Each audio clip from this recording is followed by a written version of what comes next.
Okay, we're live. Okay. Actually, a recap of last time wouldn't be so bad. Let me check our notes. It's been so long. uh yeah, we thought maybe the main character is investigating corpses and stuff like that because he's writing for a newspaper or something like that, was our guess. From one page where he had a talk with someone that could have been his editor. We also think that his name has something to do with Alexander Pope. So his name might be Alexander or Pope or both or something like that. We did a lot more investigating, which led us to believe that we missed a lot in the first 10 pages because we've found so many little snippets of stuff and I googled it away and found out where they are, or that was a reference another person that is actually here right now, especially on page which page was that? Oh, there might have been page 15. No, it was not 15.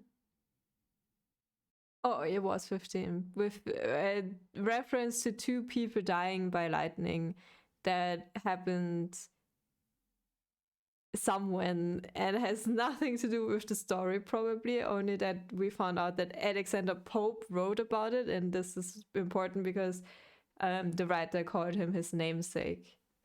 Other than that, for example, the page was pretty much useless, I think. um, Besides that, I think France is mentioned a few times, and also England, of course. So that's two places where the writers spend a lot of time, I think. Not sure if there will be other countries he visited. We have China on the first page, apparently, but was never mentioned again. Yeah. Hey, Brainbugged, are you still eating? Yeah, what else did we find out last time? Hey, Janini, how are you? I hope you like puzzling because then you are at the right place.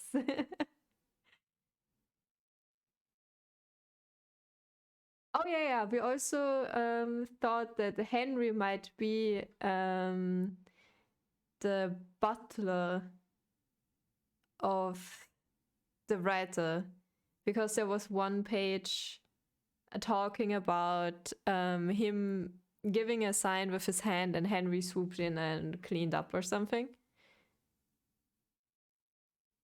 Oh no, Brainbug will not join. He will just sleep, apparently. I hope you enjoy anyway. Listening is also fine. Also, Janine, that's great. Finally. I hope you like it.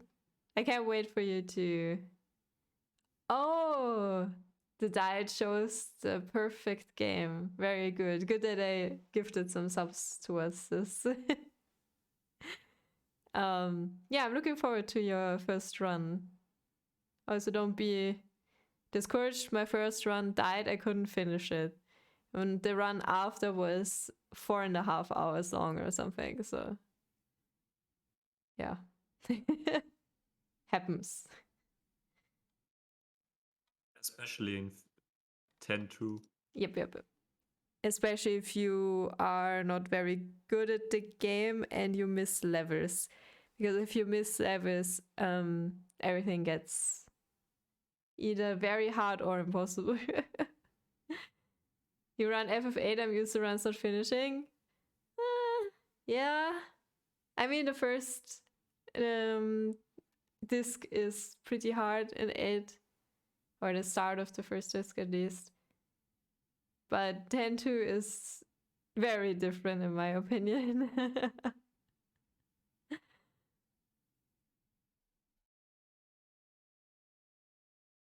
No problem, Rainbow. Do you want me to wait? I can probably ramble about other things we found out last time, I think. I also hope that I made the screen a little bit bigger, like of the Excel. I hope you can still read it, because I think it might be a bit small, but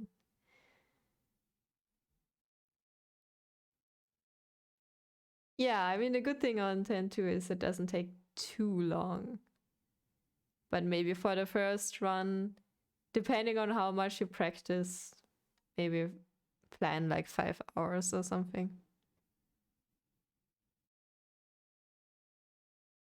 We also, on page 19, I'm very intrigued by the Mr. Hall guy because he might have killed someone. So this guy was mentioned again on page 19. So we have 2 pages with him. Henry is on a lot of pages. But given that we think he is the writer's butler or servant, it makes sense.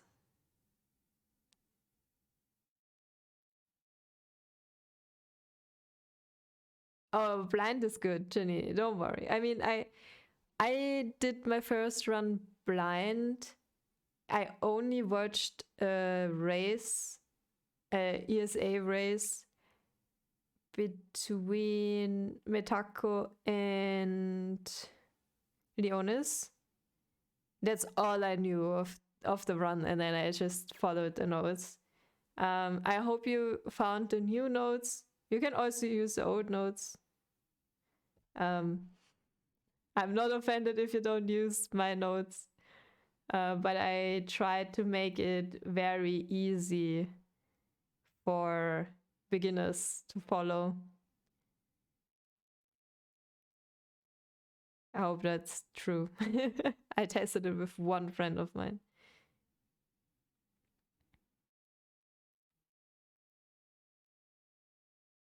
Okay, I can't ramble anymore. I don't know what else we found. I might just give a short introduction again about what we're actually doing. Because, for example, I'm not sure if Janine even knows what we're here for. We're here for Cain's Jawbone. It doesn't. I can't show the whole thing, but you get the point. God damn it. I marked things. And now everything is fucked.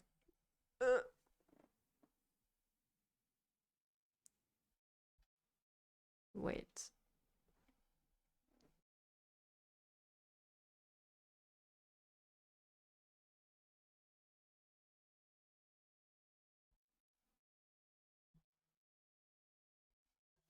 Guys.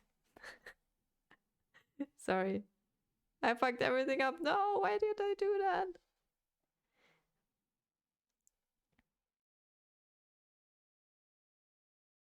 Okay, so this is Cain's Jawbone. It's a book that was published first 1935, I think. And it's a 34, I think. 34. Wait, I can check actually.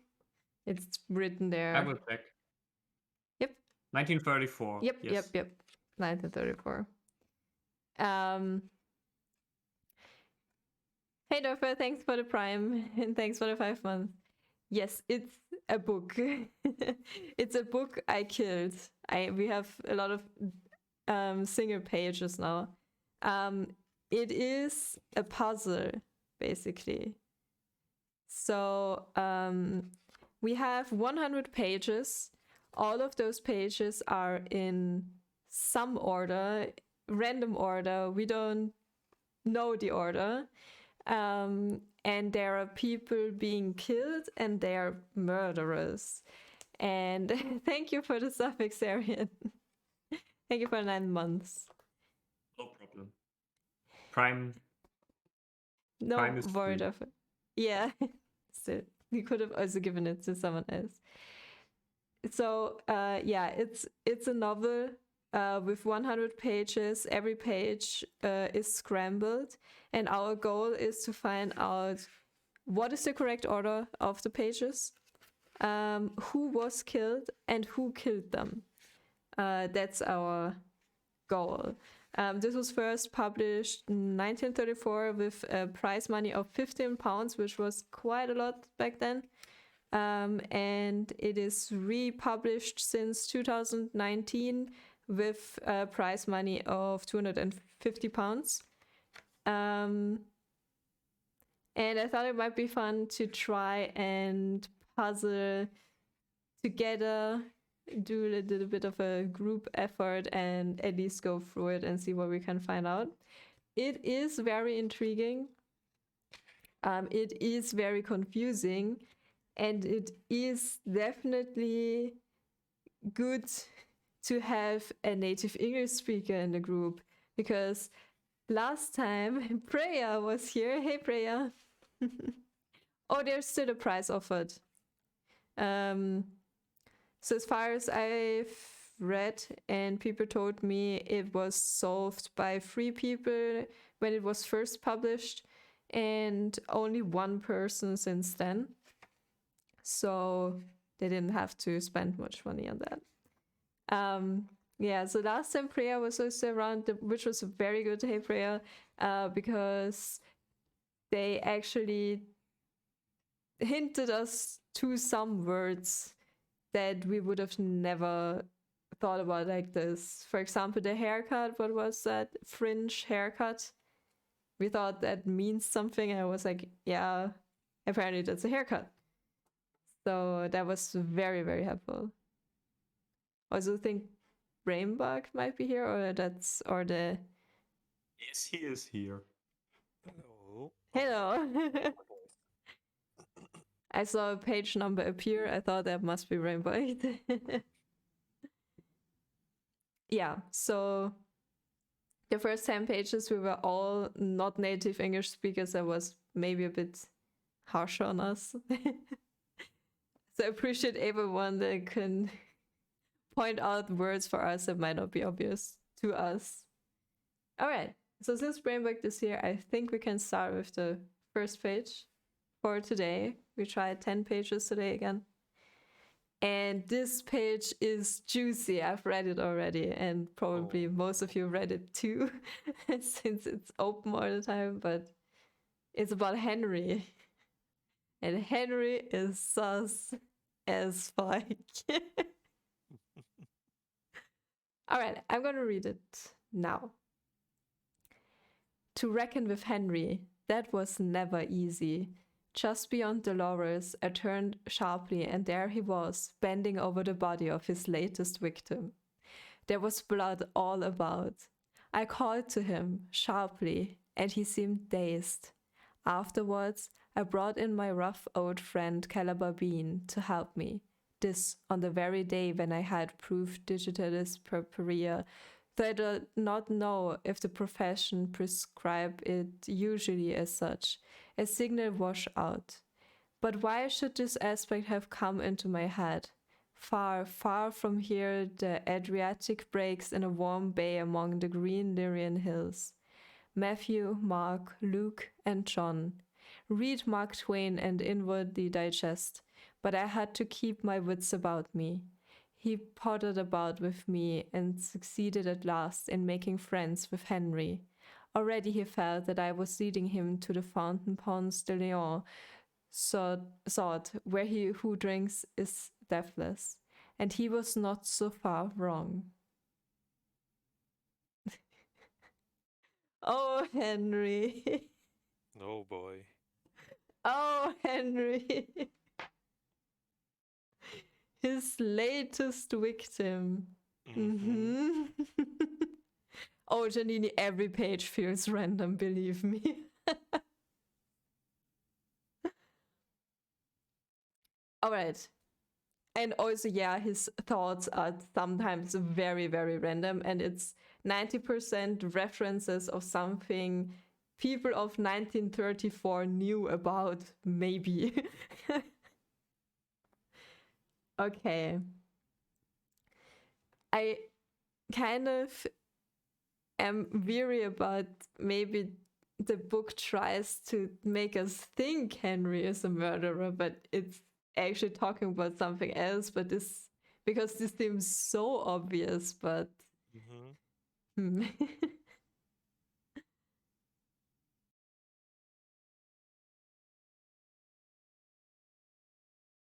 Yeah, last time we thought the writer might be a journalist or something like that, maybe. And Henry, we thought was his servant, but it says the body of his latest victim, but maybe his must not be Henry, right? Actually, now that I read it again, Henry, it could also mean Henry was bending over the body of his being the murderer, latest victim. Or I was bending over his latest victim, and his is the murderer, Yeah. and not Henry. Yeah. Yeah. That's probable. Yeah, because it seems so obvious on this page to blame Henry. And I think that's on purpose. Like, yeah, I don't know. So grammar is very important in this, I think.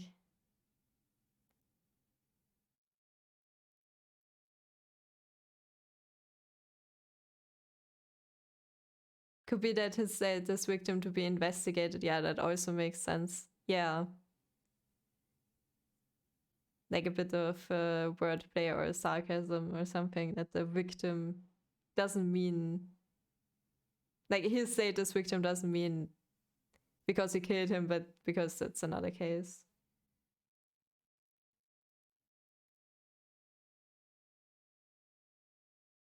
So I'm not sure why Henry is dazed. Mm-hmm. Although that him could also be someone else then again. Because there seems to be another person there, right? Yeah, Calabar B. So we have Henry. Then we have his latest victim, which his must not be Henry.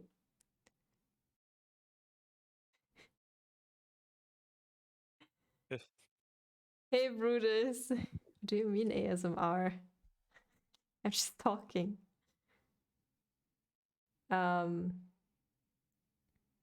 Okay, should we write victim as a person, maybe?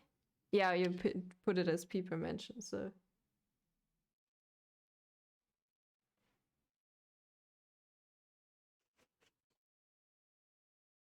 Hi, you Brutus. Are you here for puzzling or just saying hello?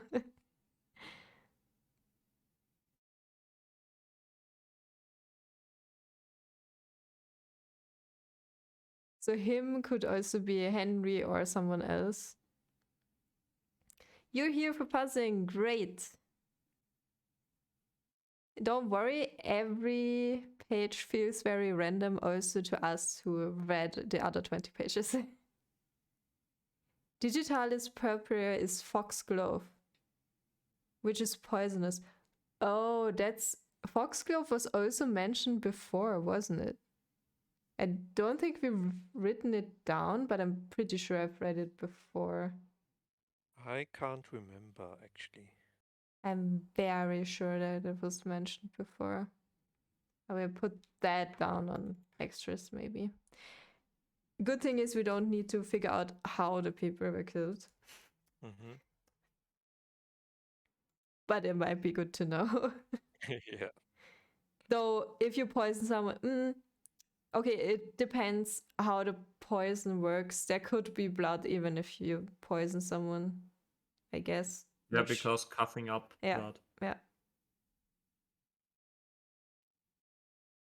I will also put down blood. Maybe.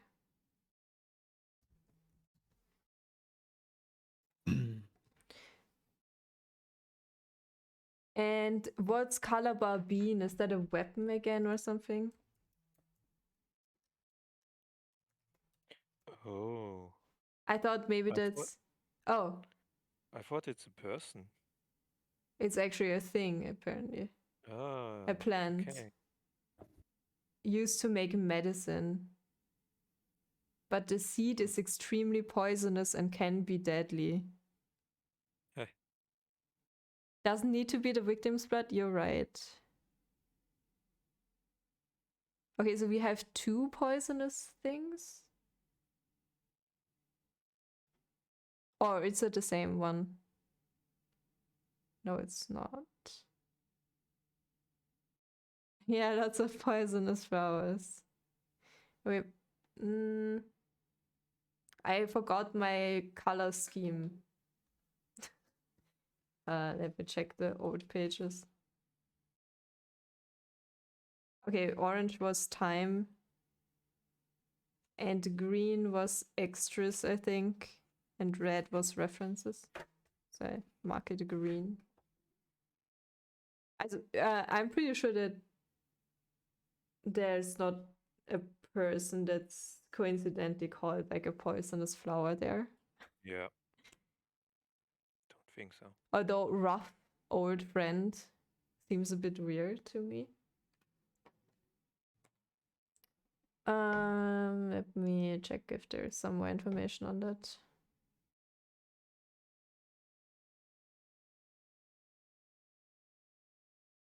Affect signals between muscles and nerves, so it might be painkillers. Which might be that he is taking it because we were also thinking that he was hurt in the war, maybe, or something like that. And he also takes a lot of pills. People use carabine for constipation, epilepsy, and many other conditions, but there is no good scientific evidence to support these uses. Using carabine is also unsafe. Okay, so it's not really, like, pain medication isn't even a thing there.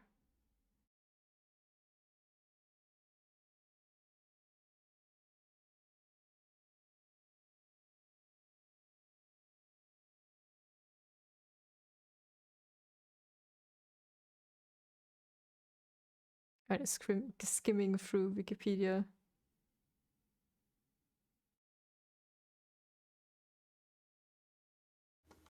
Oh, administer them to persons accused of witchcraft or other crimes. Interesting. It was considered to affect only the guilty.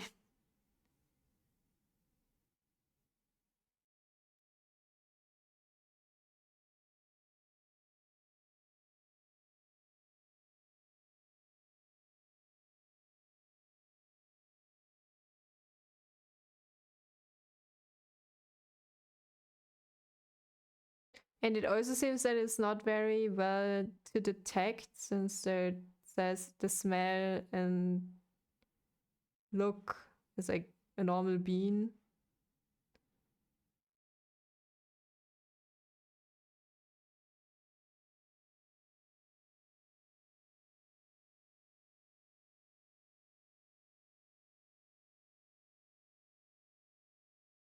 So poison seems the main thing of that thing.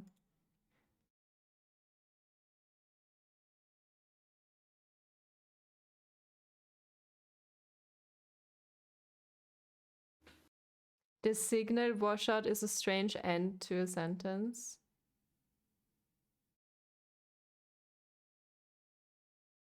Oh yeah, it's all in the same sentence, right? Afterwards, I brought in my rough old friend Caliber Bean to help me. This on the very day when I had proof digital as prepared. Though I did not know if the profession prescribed it usually as such. A signal washout. A signal washout. But who knows what they did in the 30s, yeah. So the caliber bean seems not that, like, it doesn't seem like traditional medicine really used that much.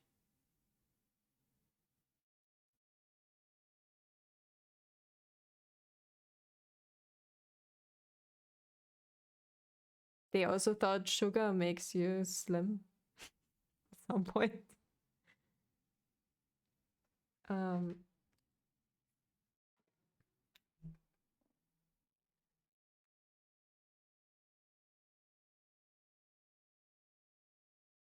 So it seems like he's taking it to help me.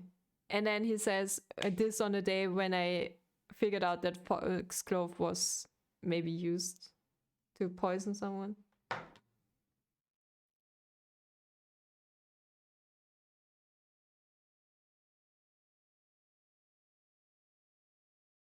Signal washout.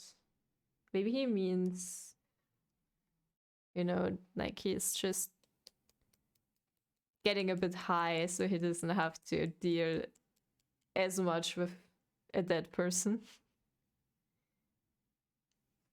Is what I'm thinking.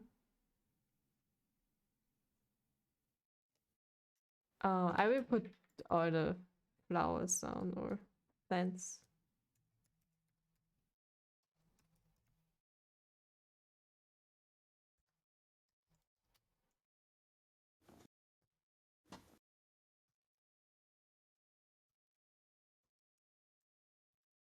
Though I'm curious why the caliber bean is written in big letters and the digitalis purpurea is in small letters. Not sure if that is a clue. Actually a good point here. Huh. Or maybe it's just because he called the caliber bean his friend and it was like artistic Shakespeare things, because Shakespeare also, for example, wrote, I think, life and love always big because it was important to them.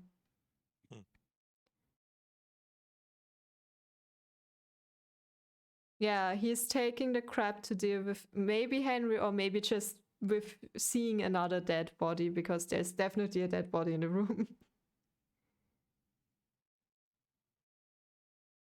I think. I'm not sure if the person is really dead.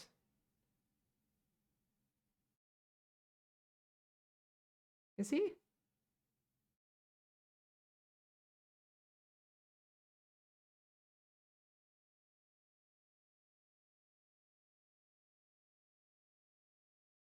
Yeah, it could be self-medicating for a number of reasons.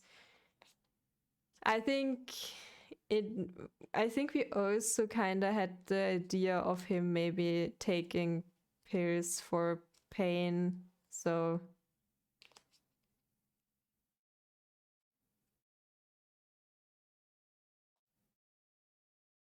signal washout in railroad is complete stop, immediate stop.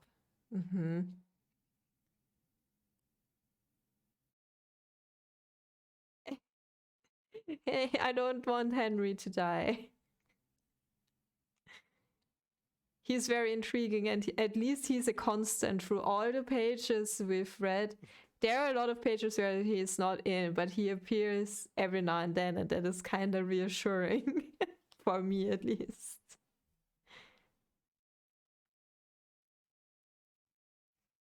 To stop people, kill them. Oof. I'm not sure if it would be prescribed then.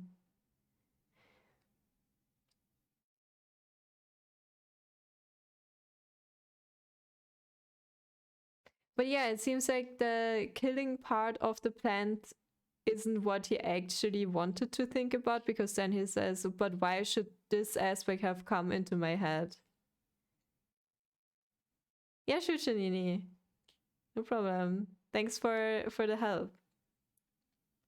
Yeah, right, Priya. I think we read it at the same time. Then he says, why would it think about that?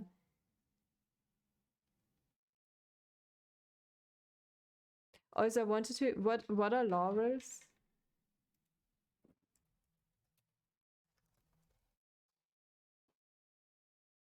Oh, Lorbeeren. Are they in a garden? I think they are in a garden. Maybe?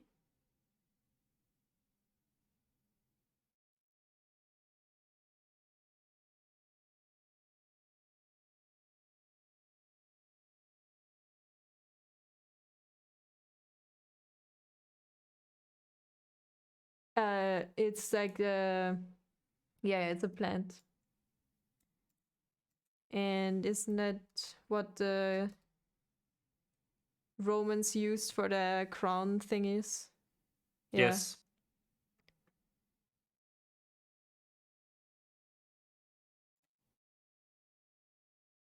I think. I think you can also eat that, right? You put Lorbeerblätter into soup. Yeah, or into, yeah. I know it from tomato soup, for example.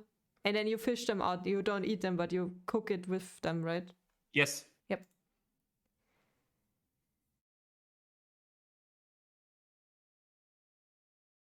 Rest on your laurels, which means I forget. It means I forget, or you forgot what it means. Yes. Resting on your laurels means like you achieved something and now you don't want to work for anything again. Oh, okay. I see. But I mean, it says, just beyond the laurels, I turned sharply, and there he was, which seems to me just like a place description. Yeah.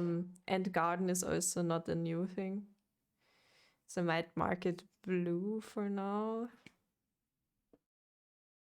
I mean, doesn't mean we could also be in a store, but I think it's at least a hint to where he might be.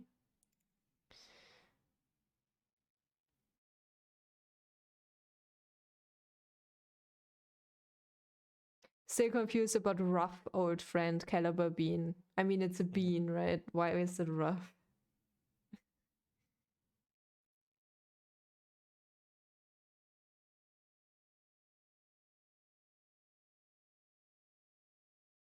To me, I'm not sure if I understand the sentence correct with the caliber bean and the foxglove. For me, it seems like he's saying he took out this caliber bean to cope with the situation or whatever. And on the same day, he found that foxglove was used to kill people. And he's like, why am I thinking about this right now?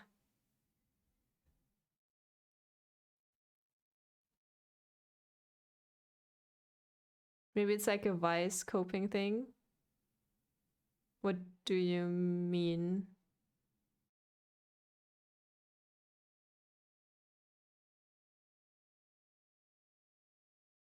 Oh yeah, that bean can kill people too.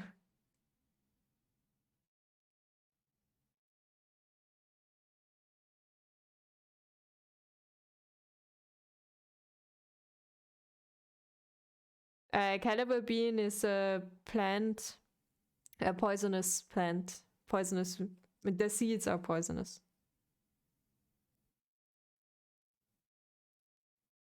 You would call cocaine a rough old friend. Well, then it makes sense that he would call this bean that too. Yeah, caliber bean is a plant. And apparently it's very poisonous and was also used for medicine, but not like traditional medicine. Apparently, because I don't really find anything. I mean, it can be that it's like yeah, African rituals.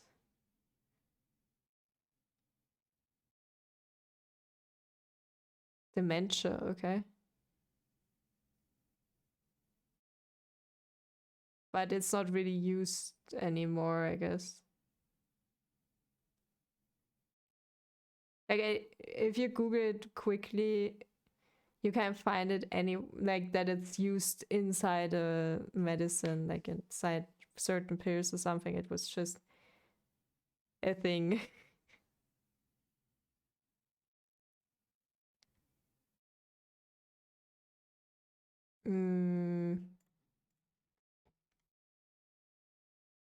It just says African rituals, but they often died.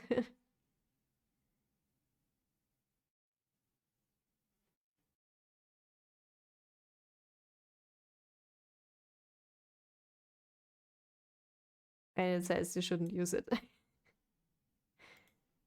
Not enough trials.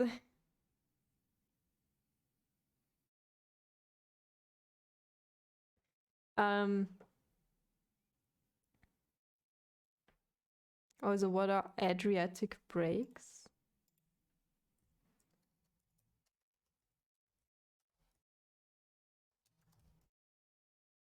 or Adriatic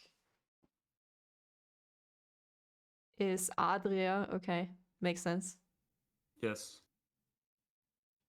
In a warm bay among the green Illyrian hills. Illyria is probably something where in Greece. I'd assume. Or Italy? Italy and Greece. Or Croatia?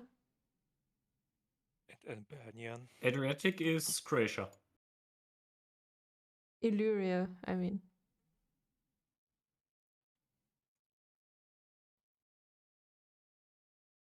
Western Balkan.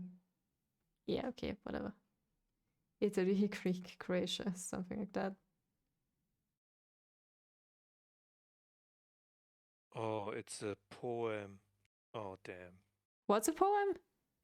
The Arabic breaks in the warm bay among the green Illyrian hills, and where the sunshine and the happy gleams is fair, and so on and God so on. damn it. The whole thing far, far from here, the Adriatic breaks in a warm bay among the green Yes, Illyrian hills. yes. The whole sentence? Okay. Yeah.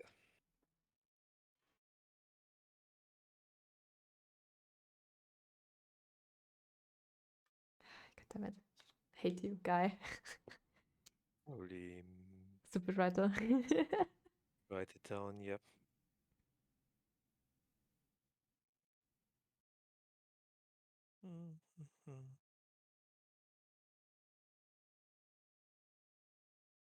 Yeah, I've read that they use it to give to supposed criminals or witches. And if they didn't die, they were deemed innocent. I'm not sure if that is applicable here.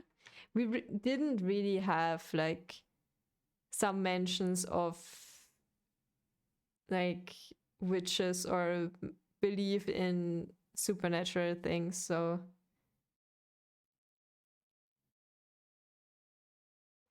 then he also writes about Mark Twain.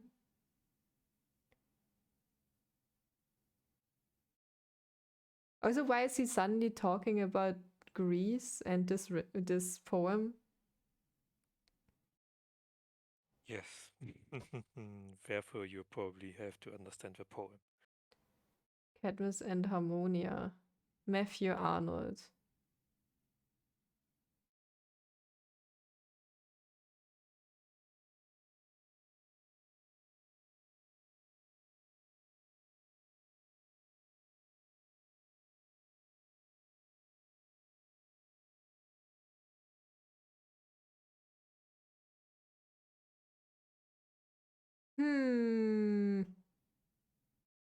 It might be that I read. I'm not sure if. I mean, I skim through the pages sometimes when I'm bored without really investigating, just reading phrases. Because I'm pretty sure that Harmonia is mentioned again. But which this is about.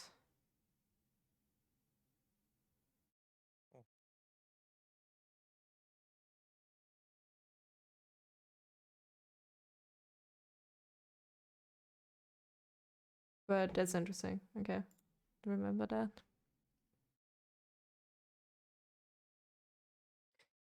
Mark Twain is the one writing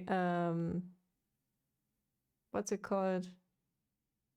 Huckleberry Finn, right? Oh, it's Mark Twain, wasn't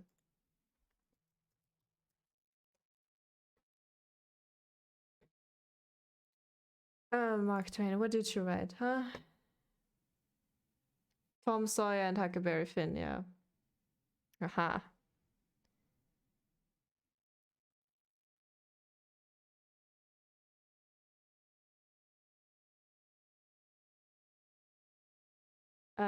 Matthew, Mark, Luke, and John.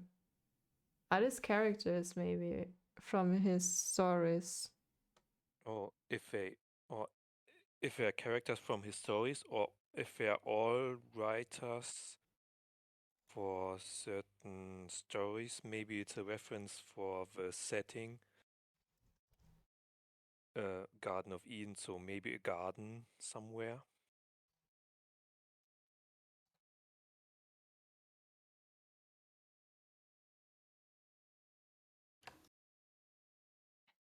What the fuck? Who are Matthew, Mark, Luke, and John? churchofjesuschrist.org? What? What? A doctor, a Like, fisherman. Mark, Matthew, Luke, and John are the 4 people who wrote the New Testament. Oh. Matthäus, Lucas, Markus, and Johannes. Oh, yeah, a doctor, fisherman, a tax collector, and another who was just a teenager when he heard the Savior speak. They wrote some of the most famous books in existence.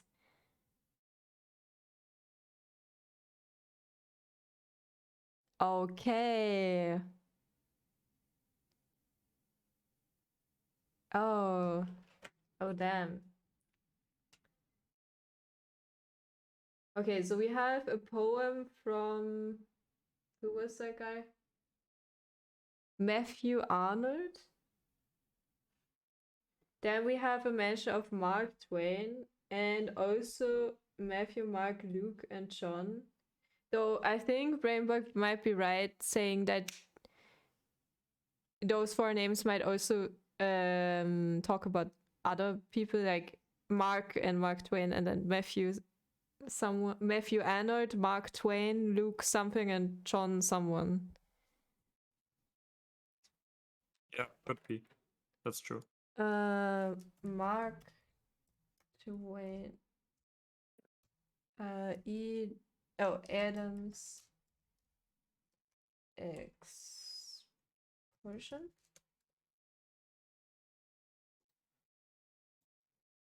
Oh.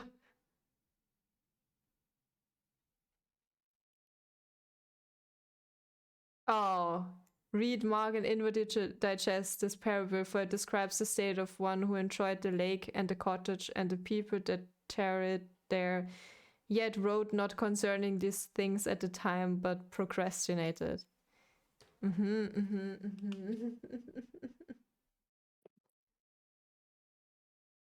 Oh my god, this page.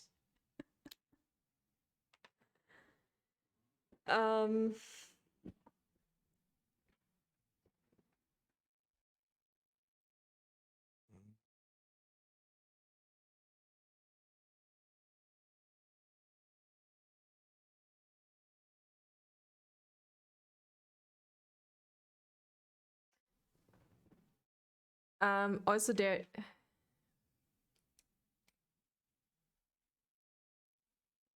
there's also mention of someone, of he, by the way. Yeah. Not sure if that's the same as his victim, but there's a he there.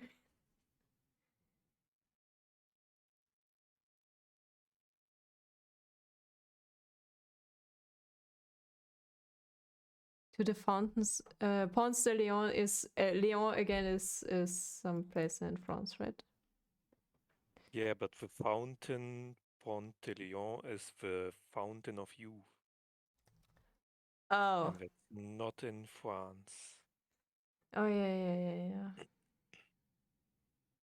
Apparently there's also a guy called Ponce de Leon. Juan. John? Yeah.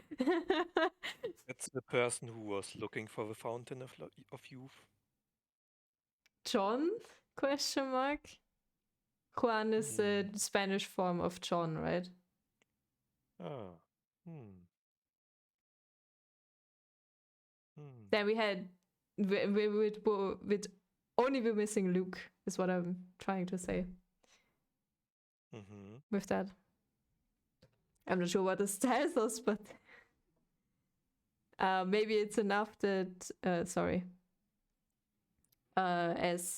you guys mentioned already, that it's something about the Bible and Eden, maybe the garden. Is there a mention of laurels in the Garden of Eden? By the coincidentally, maybe. I don't have a Bible at hand, so I can't check.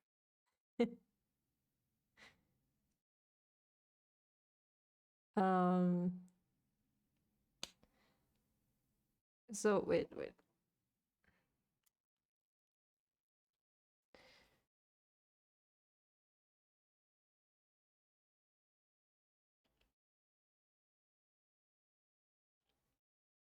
And he was not so far wrong. What if Henry is a taxidermist? Or whatever that's called for humans. Okay, that was weird, but you know what I mean. And that's what's meant by humans, and he makes them deathless.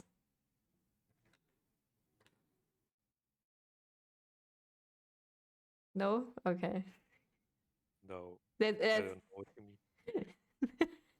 let's forget I said that.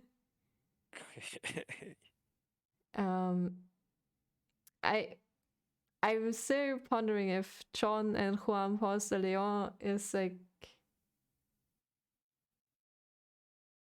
the same thing meant, and then but who's Luke? Yeah, that might be a hint actually. If all the names are mentioned but only Luke is missing, maybe Luke is an important person here.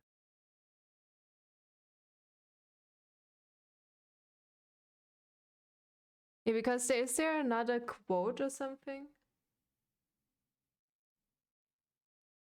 But I had to keep my wits about me might be a quote. Mm-hmm.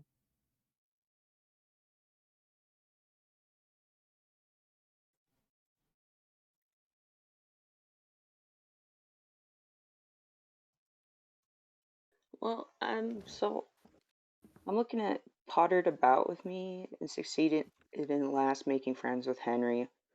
I'm pretty sure he is Caliber Bean. Wait. Sorry, wait. What paragraph are we in? If there were paragraphs. The one with the yellow highlight. He pottered about with me and succeeded in at last making friends with Henry. Well, he yeah. said he brought his rough old friend to come make friends with Henry. So I think he's trying to stuff it in his mouth. Oh. Yeah.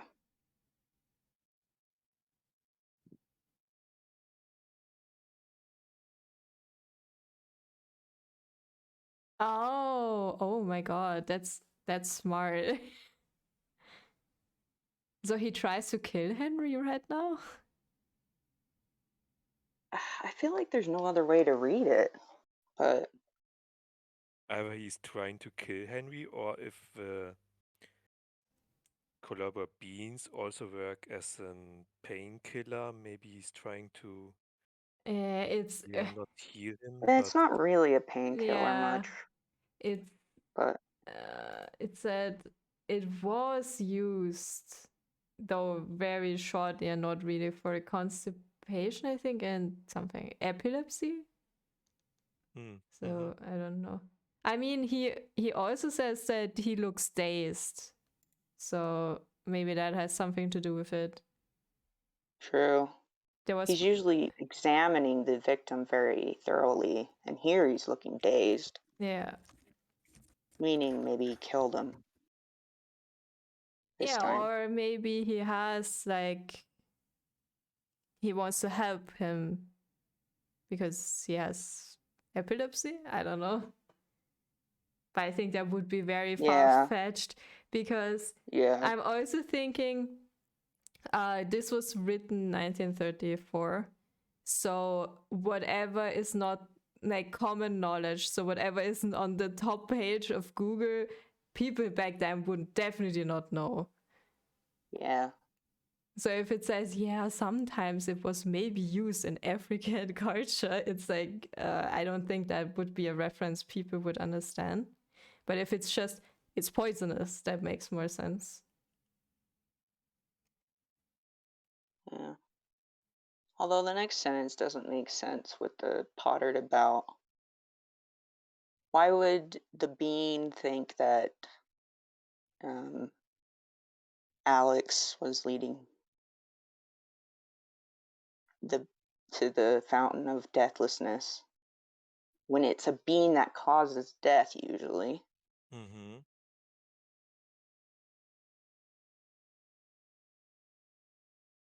Or maybe Henry thought Alex would lead him to the fountain of youth, but turns out. But then he says he was not so far wrong. I'm like, I think Yeah. I don't know. It's an interesting page. Yeah, this is a rough first page for the day. Yeah. I mean, from the start, it seems like Henry is already at the body, or maybe he ran ahead. And then the writer follows him, turns where the laurels are, and sees him standing there. And there's blood, and he seems dazed. And then he takes the bean and tries to shove it into Henry's mouth. Mm-hmm. So this is what we think happens here, right? Yeah. And That's what we then think's we going just on. don't know why. Mm-hmm. Yeah.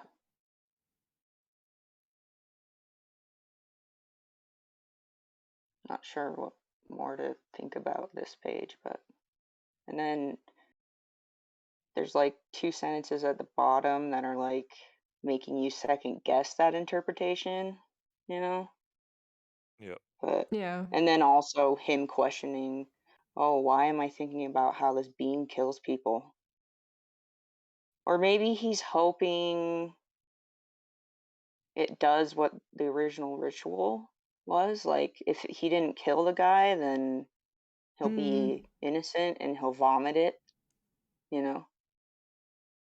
I don't know. Yeah, maybe he suspects Henry of having done it and wants to know for sure. Yeah. So I'm wondering Maybe. also why he brings Foxglove into that. Because Yeah. it also hints again to poison, because we have the poisonous bean, and then in the same sentence is also Foxglove, which is also known for being poisonous. Hmm. And the signal washout is still, although you said it might mean full stop, aka death. Mm-hmm.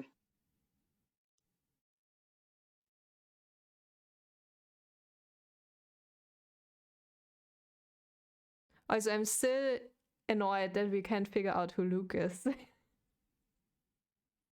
Luke? Yeah, because from the other part of this page with all the references. So we have Far, Far From Here was written by Matthew Arnold. Then we have Mark Twain. Then we have Juan de whatever his name was. The guy from the Ponce de Leon. Juan Ponce de Leon. And Juan might be the Spanish version of John. And then we have from the 4 Bible people, Testament people, we have Matthew, Mark, and John, but we have no other reference to Luke. His name is just there in this Matthew, Mark, Luke, and John thing, but no other reference to him. Oh, so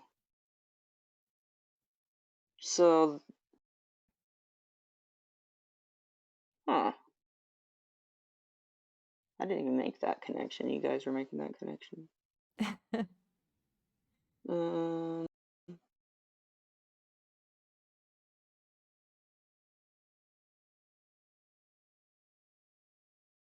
So Luke's the odd one out, huh? Yep. Yep.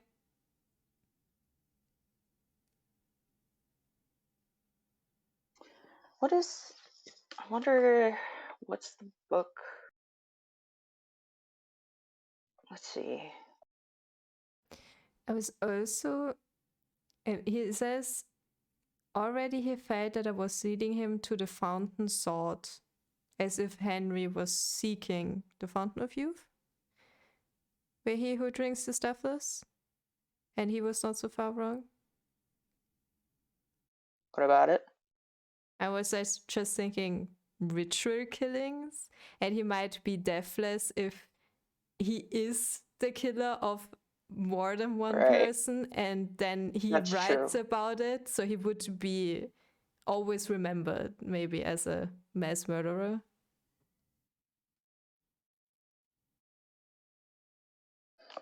Mm-hmm. Well, yeah, so also Luke. Luke is the odd one out.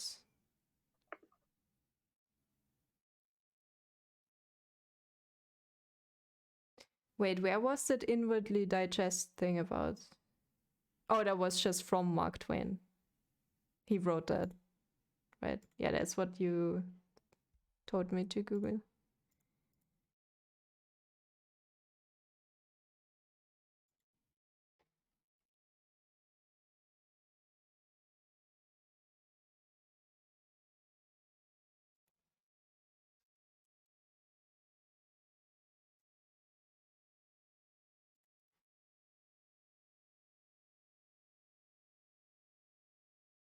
Yeah, because the only other citation could have been, I had to keep my wits about me, but I don't find anything about this. So yeah, Luke remains the odd one out here too, I think.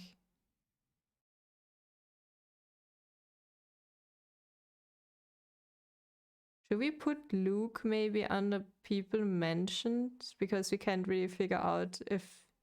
I think you, Brainbug, said he might be the victim or here or whatever. Because... Yeah, we can write it down as mentioned. Who's the victim? Oops.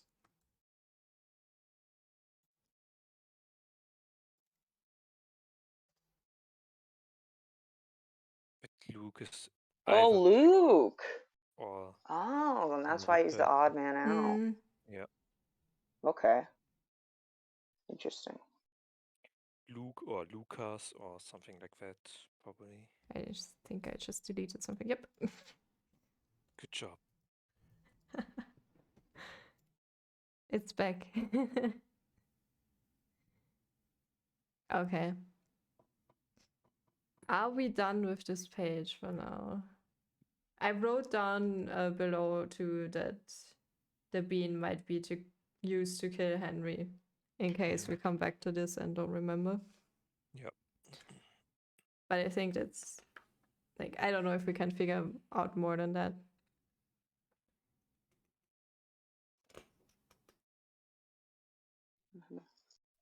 Yeah. So I was just thinking maybe Luke. Wait, let me Google one more thing.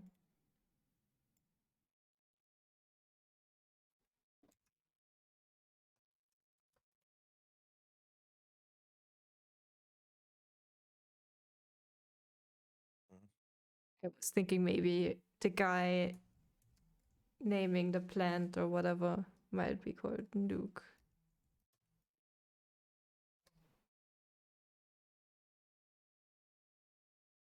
Nope, nothing coming up. Okay. Luke remains a mystery. All right. Next, totally unrelated page. He always talked to me about murder when we were alone together, and that day he told me it was the birthday of a good one in prison. John and Cornelius, the adored people. I can't say I understood very much, but I liked his name and showed him so, for he had always been very clement to me, even about that cat Jasmine. By the by, Tuesday Tyler and Flora had both come over to our place. Of course, you might say that was nothing to make a song about, but others had not agreed. And just as I was feeling how much I loved him, he put on funny clothes and went away. I lowered myself and made love to Flora. It was quite late when he came back with her. He had always told me that I was absurdly sensitive. It might be so. Explain it how you will. When I first set eyes on her, I felt no vibration, no hint at all of my letter end. I was banished and slept miserably with Flora. Alright. I'm wondering why I'm still surprised that every page confuses me.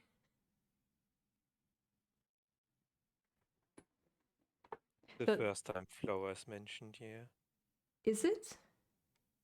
I can't remember Flora. Yeah, we didn't write one down, I think. Let me check.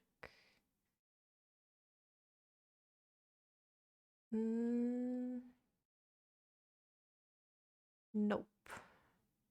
But I'm very confused that this is all about flowers.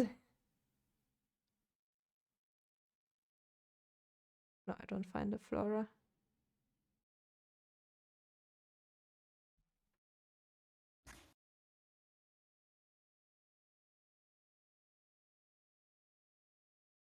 Is Tusitala a flower too?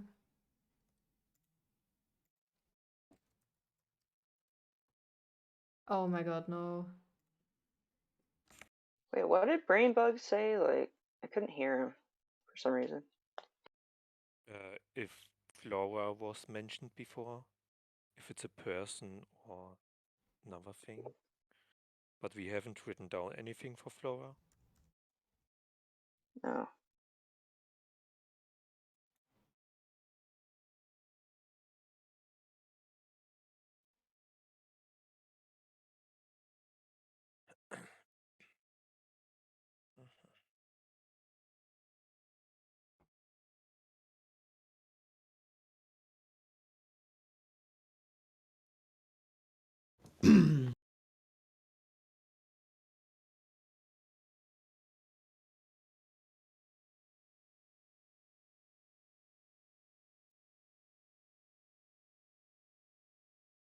I hope this is not another reference thing.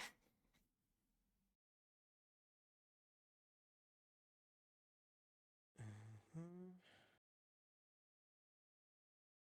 Oh my god, please. Edinburgh News. Leave me alone.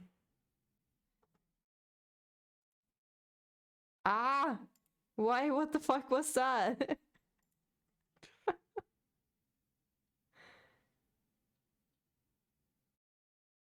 Probably was accept cookies or something. It was creepy.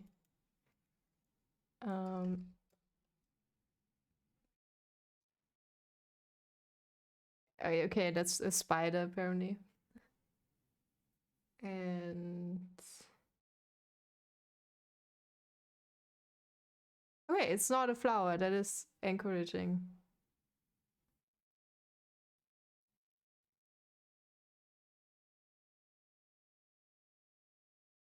Oh god. Maybe not so encouraging.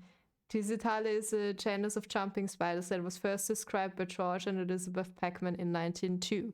Their name is Samoan, meaning writer of stories. Wow. Coincidence? I don't know.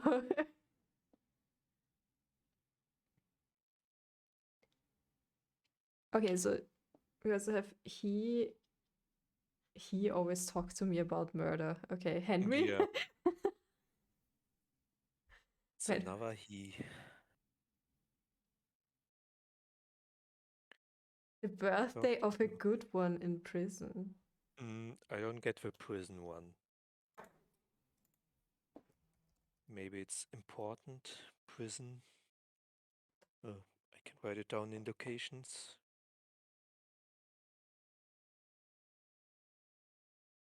Yeah, I don't know. Oh my god.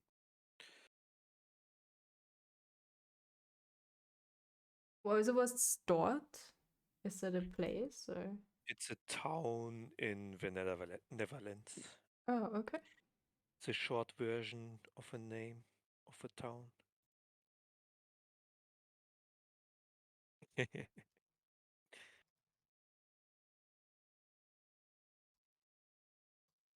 Here, wait a second.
So there was a person called John de Witt and his brother Cornelius de Witt, which both were born in Dort.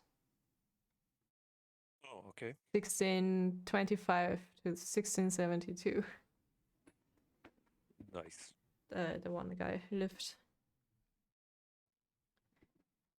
I'm not really sure why this person was important. The article is hard to read.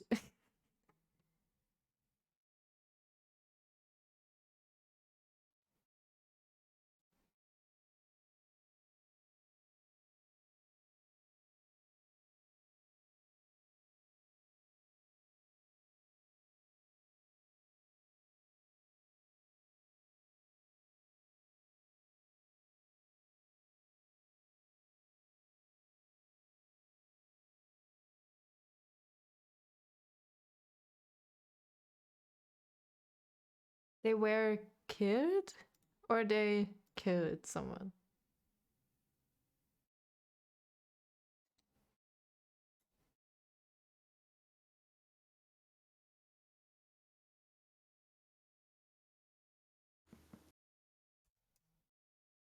Who?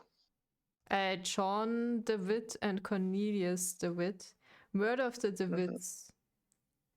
The murder of the de Witts on the 10th of August 1672 was an atrocity which attracted much attention throughout Europe. John and Cornelius de Witt, born at Dort in Holland, were the sons of a burgomaster of that town.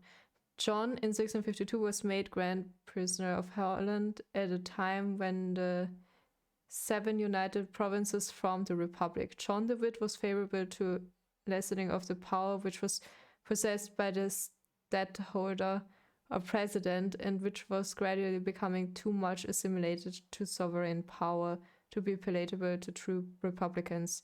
During the minority of William, Prince of Orange, afterwards King of England, the office of stadtholder was held in suspension, and the United Provinces were ruled by the States General, in which John de Witt was all powerful. Blah blah blah. This is so much. I don't want to read all this.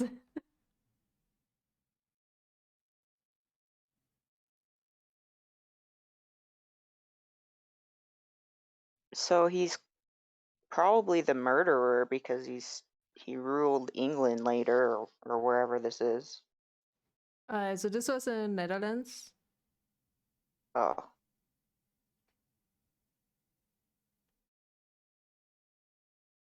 But why would how did we get to John de Witt? So it says John and Cornelius the Dort people. Mm-hmm. I can't say I understood very much. Oh. I can't say I understood very much. It's probably because of a name of a village. Because he's from England and the name of a village is what is it? Netherlands. So maybe it's pronounced different. But I don't is know why I can't he? hear Brain Bug very well. Maybe Can't hear me. you just need to. If you right click him, you can put him louder. Maybe that helps. I think he's on max. Damn. Huh.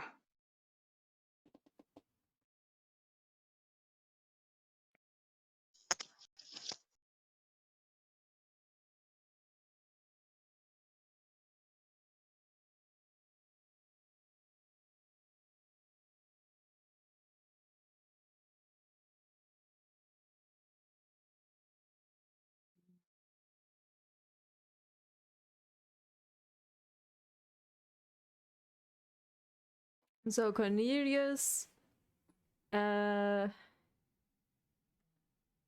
was Okay, I think I turned it up.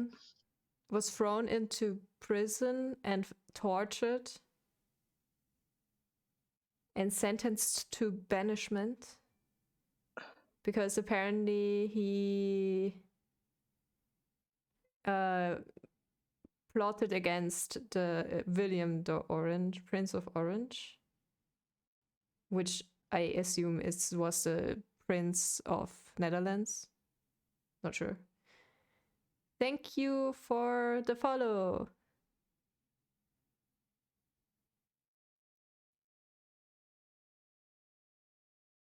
What did you Well, send there?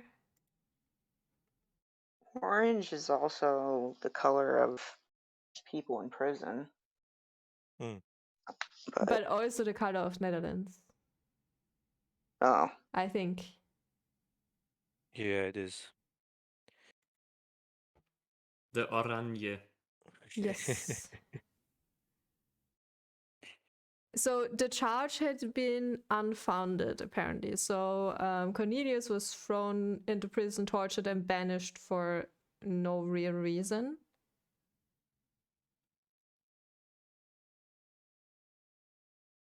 And John was almost assassinated, and after his brother was banished, he resigned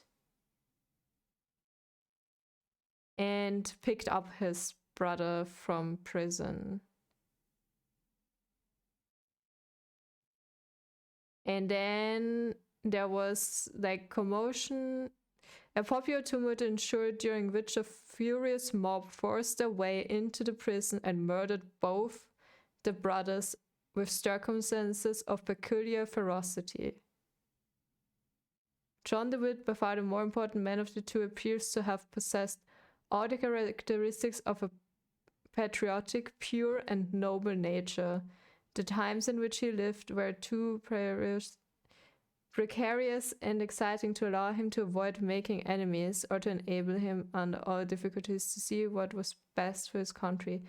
But posterity has done him justice as one of the great men of the 7th century. Thanks for the sub, EFVS. I have never asked you how to pronounce your name. I'm sorry. I know who you are. Yeah. Anyway, I thought maybe this describes only someone.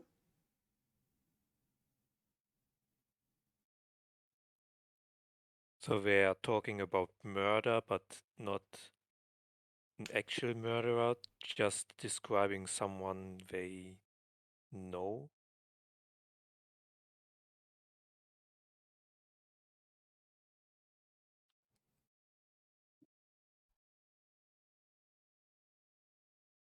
I don't understand this, the birthday of a good one in prison. It's like, I don't understand this at all. About John and Cornelius, there's nothing, like, obviously they weren't pregnant. So I have no clue what that means. And the part with John and Cornelius, the Lord people, seems like a description of someone, like that he was like them.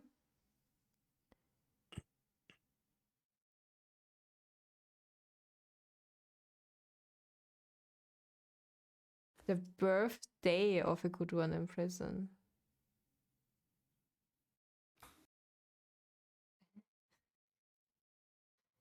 I also can't say I understood very much.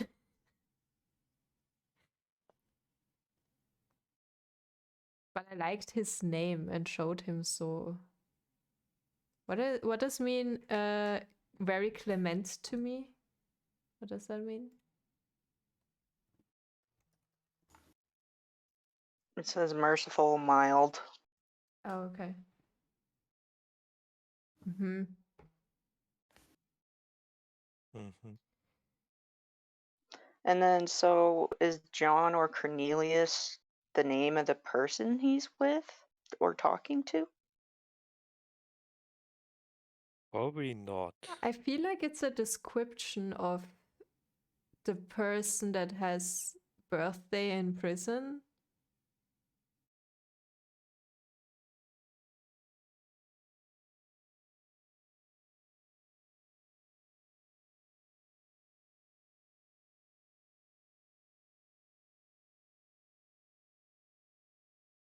Also, why is he talking about a cat called Jasmine?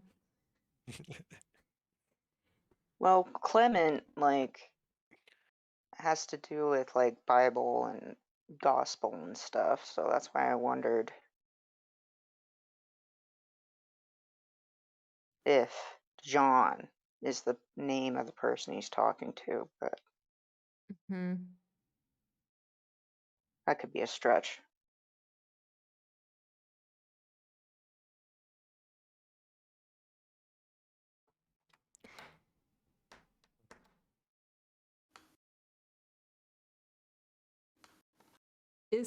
Oh my god, I don't even know how to begin with this page.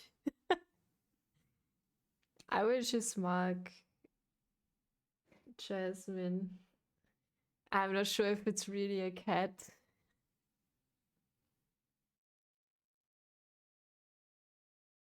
And like the second paragraph is completely detached from the start, right? Nothing much to do with it.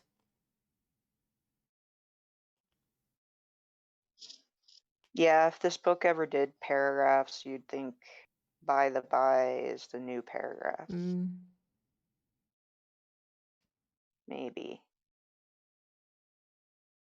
Do you write by the by like this?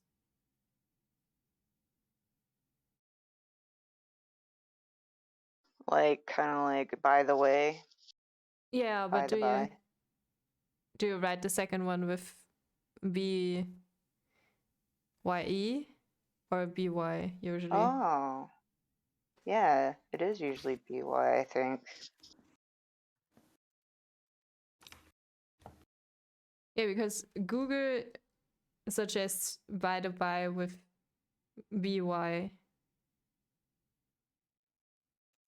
But maybe that's just American or UK English differences. Oh yeah, it says by the by with BYE is American English. Confusing. I'm not sure if that is a hint. Also, it seems like Flora is a real person, right? Not sure about the other one. But I didn't find anything about Tusitala. Oh, wait. Tusitala is also a spider. Yeah. But other than that, I mean, the spider called writers of stories. Oh, yeah. Mm.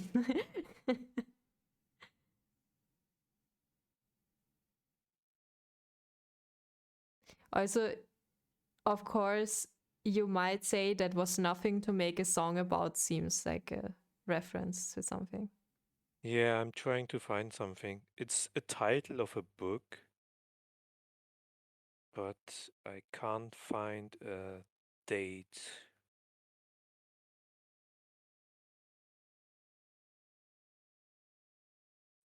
Also, why is he... if you read that, it's like... He he's saying, this guy always talks to me about murder and birthdays in prison. And then he's like, and by the way, Flora and Tusitala came by, and also I fucked Flora. What? But I also love him. Like, he went away and I slept with her. He just wants to brag that he fucked her. And then he came back with her. Who her? Flora? Tusitala?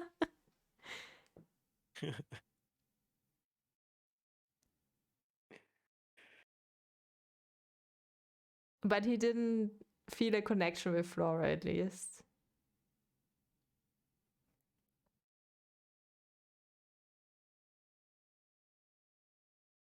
I was banished and slept miserably with Flora.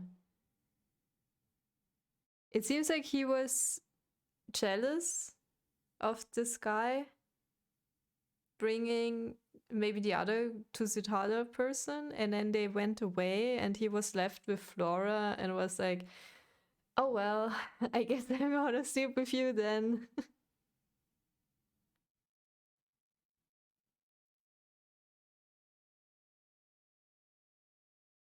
Or do you read that page differently?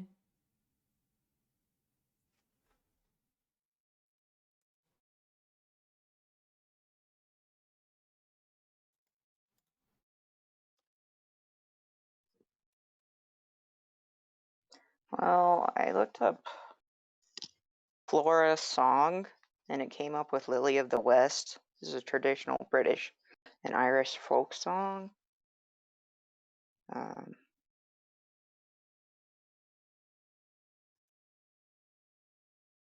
I don't know. I can't remember if they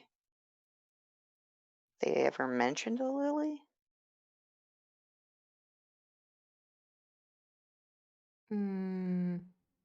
Can't remember. Lily as a person? No, never mentioned before.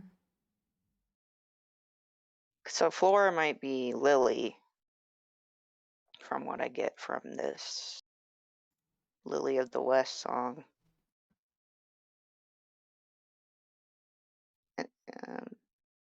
And because the last line is, and the name she bore was Flora, the Lily of the West. So Flora is the Lily of the West. So maybe, is she an American? Oh, okay. But I don't know.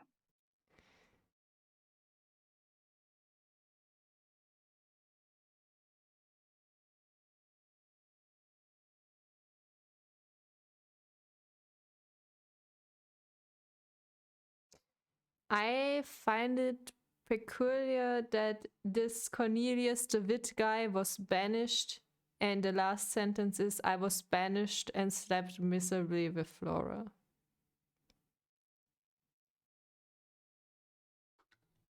I don't know how to connect that.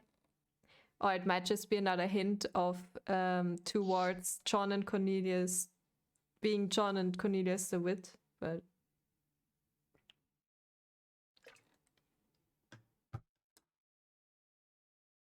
Yeah, I think you're right about that connection.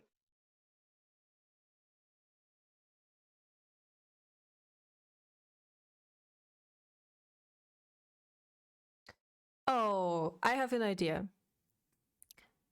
We figured out that the writer married someone he didn't really love, probably, right? Yes.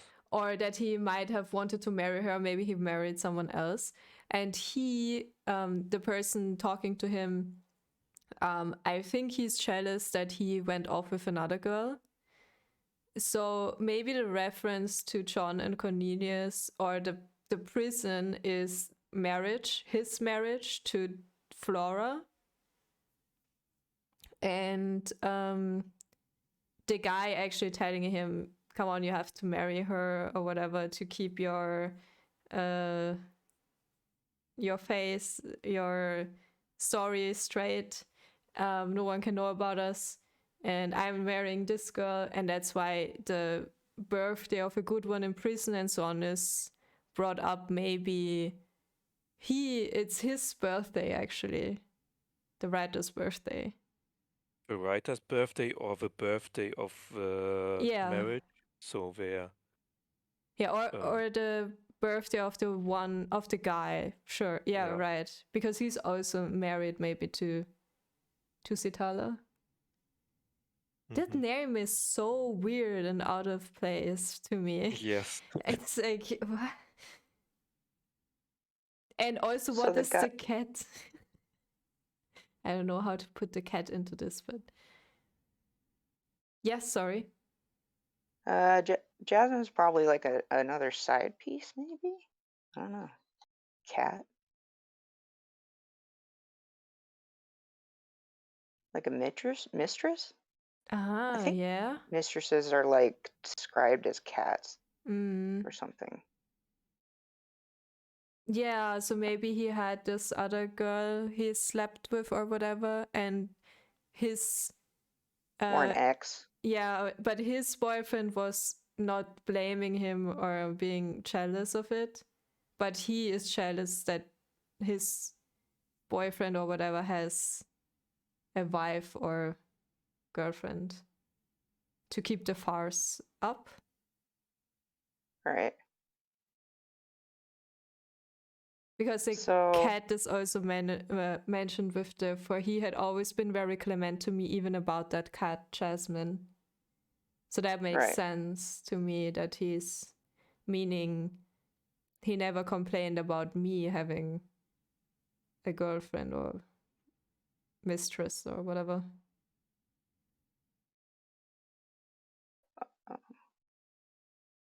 Or so you're saying maybe Jasmine is Alex, which as far as we know, I is Alex, the narrator, right?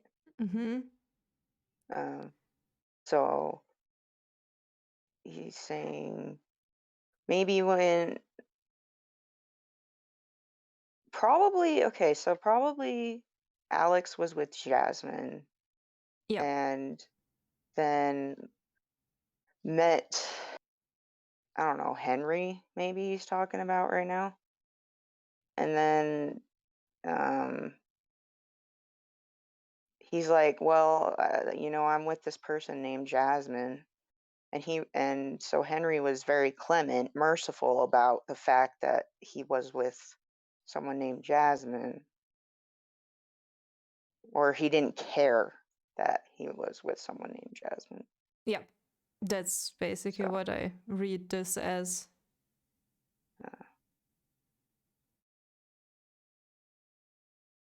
So then Henry's with Titsula, and then Flora might just be her friend, Titsula's friend or something. Might be that this was some kind of double date situation. Although... Oh, maybe.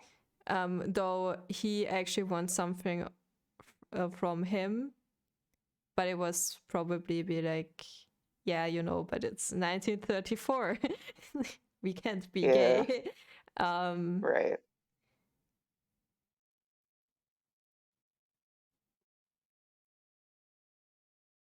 And then he went away with Tusitala and left him with Flora. There must be a song with someone named Tisula. Yeah, I was also thinking that this has to be a reference to something, but I also couldn't find anything else but the spider.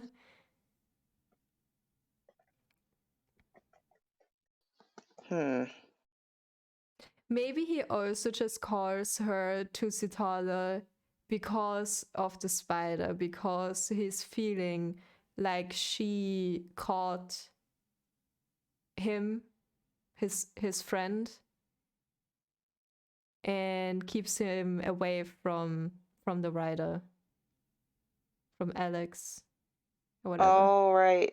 So, caught him in her web. Yep. Right. That could be it. And maybe also if every person is like in this paragraph is like about Jasmine the cat, Tusitala the spider, and Flora being not her name but she's being a flower, maybe she's very innocent and virgin maybe, or something like that. So I'd assume that this is not her name,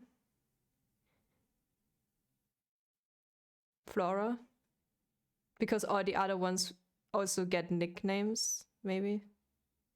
Yeah, her name's probably Lily.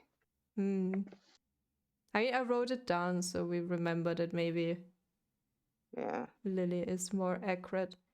But I think that paragraph makes sense like this. And I think that John and Cornelius, the door to people, is only about him feeling like he's treated like them, accused maybe, then thrown into prison, tortured by marriage, and banished from the lands of the gays or something. Or banished from being with banished from the guy. Which I still think his name's John, but could be.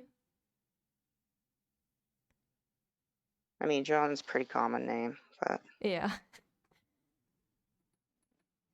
And I thought there was a John mentioned before that he died or something, or he was dead now. There was a John on page 15. There was the one fighting with his wife on the dinner table. Doing what with his wife on the dinner table? We assumed they fought, like they had dinner with Alex, and then they started a fight, and everything, like someone maybe hit the table or something, and they went out arguing, and then came back in, and Henry was cleaning up. That was this page. Oh no! So yeah, it makes me wonder if it's the same. That was John mentioned, and fighting. Yeah, it was like. Yeah, this is the only John I can find right now. There's like a John that died or something with a lady in a field. Oh yeah, John Hewitt dead by lightning. That was page 15, one page after. Yeah. But so that was an old friend of his.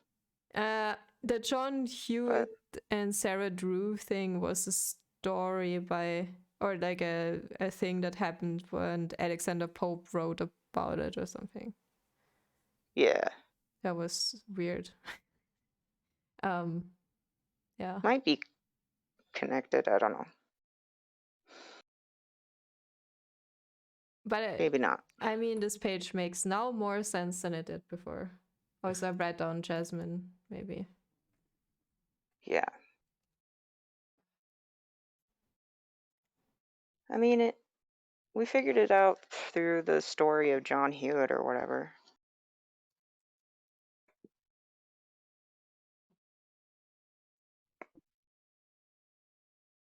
Okay. I think we're done with this page for now. Okay. Yeah. That was a weird one, but it made more sense in the end, so that's good. More than at the beginning, at least. Oh, we got a poem. No, not again. Does it connect to another poem and we actually can put 2 pages together? Yeah, that might be. We have, you can see it on my screen, but you can actually, I can send you the link to the extra again.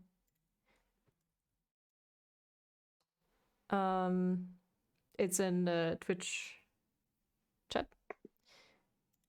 We also have a poem thing where we wrote them down so we can find them again, because it might be that one ends at one page and then continues at the other. So All right. I hate seeing things like this in the paper. Bill to solve the traffic problem. Bill to improve the secondary schools.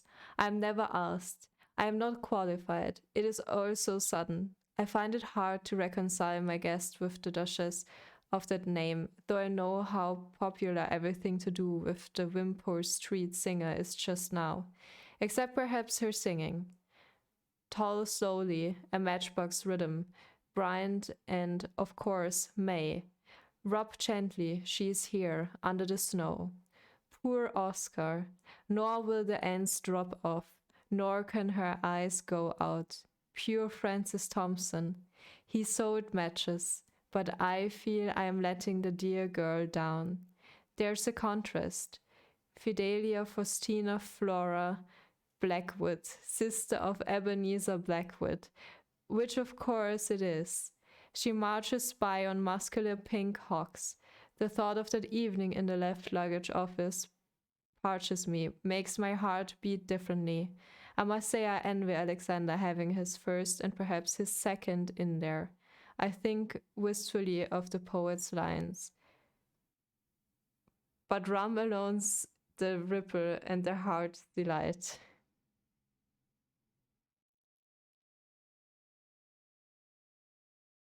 Fidelia Faustina Flora Blackwood. Is that an actual name or is this someone that existed?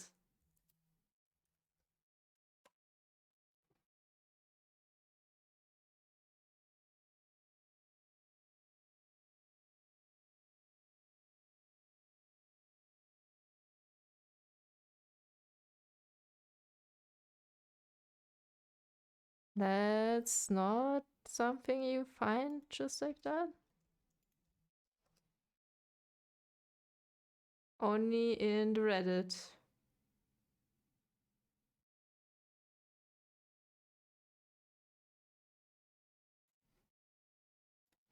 So that's at least not a obvious reference.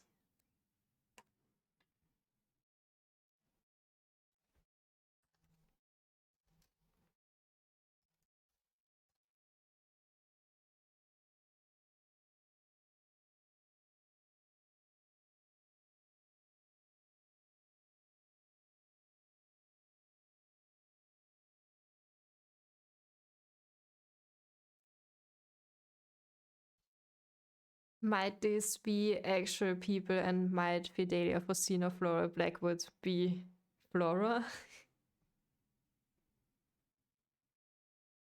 Good question. Because if you Google Fidelia Faustina Flora Blackwood or Ebenezer Blackwood, you only get to anchorstreet.com and like it's just some person, like no one important. Mm-hmm. And if it's not on the first page of Google, I assume people in 1934 also wouldn't know about it. Mm-hmm.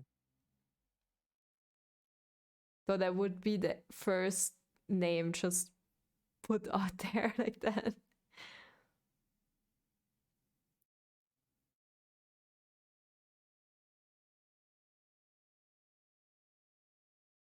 Why is there Alexander though? Like, I'm questioning more and more if his name is Alexander.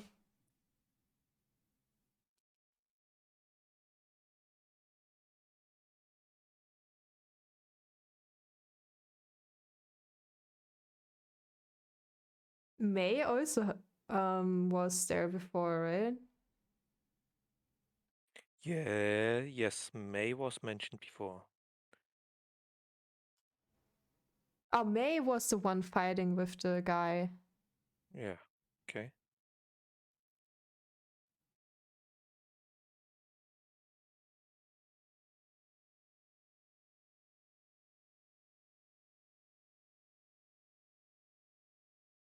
So I feel like May, Henry, and Mr. Hill are definitely people that are called like that and are important to the story.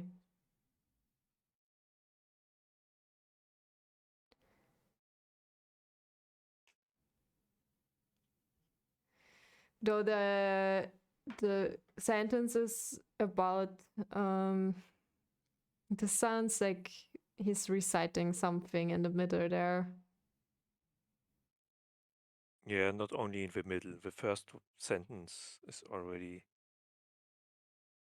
Yeah, Bill to solve the traffic. citation.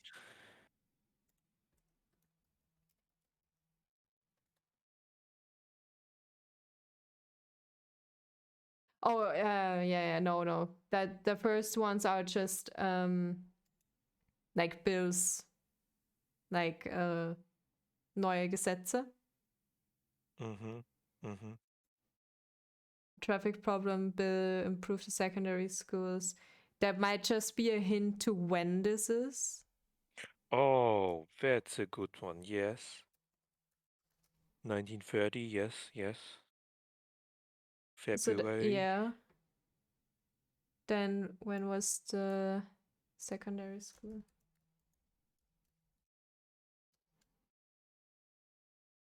Ah.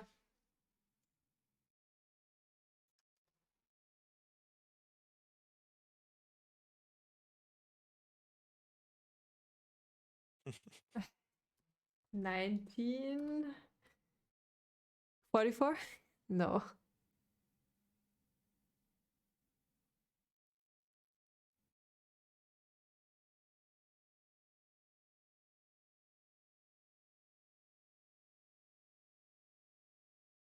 I guess there were more than one. But a traffic problem is probably a good hint to February 1930.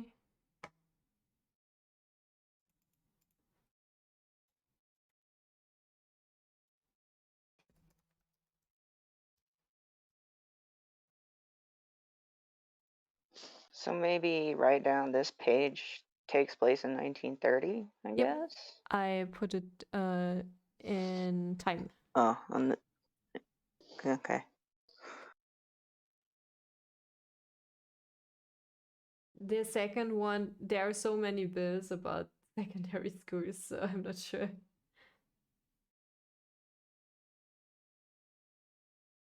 If that's a good hint, but maybe February 1930 is enough.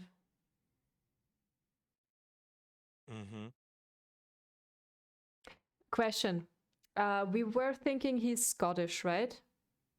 Yeah. Were they allowed to vote on stuff like that? Ooh. Because it says, I am never asked. Oh.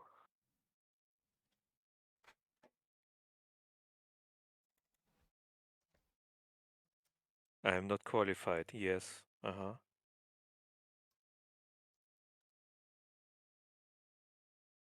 Wait, what did you just say? So we were thinking the guy is Scottish, Alex, or the writer. And I was just wondering if there were like some rules of people that cannot vote in UK or something, because he says, I am never asked, I am not qualified. Oh. But I'm not sure if that is actually a thing. So maybe the narrator isn't Scottish? Or maybe he's from a subgroup that couldn't vote. Maybe he's black. I don't know. Oh, yeah, maybe. I'm not sure about the voting rules of 1930. Yeah, I don't know for sure either. I don't think that Scottish people couldn't vote because I don't think they would have kept quiet with England if they couldn't vote.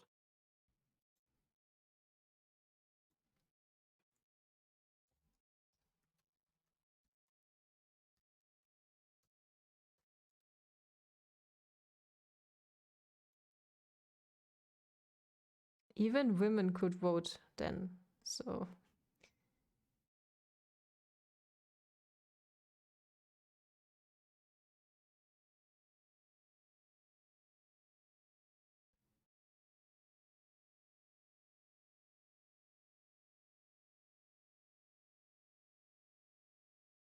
So women were allowed to vote 1917.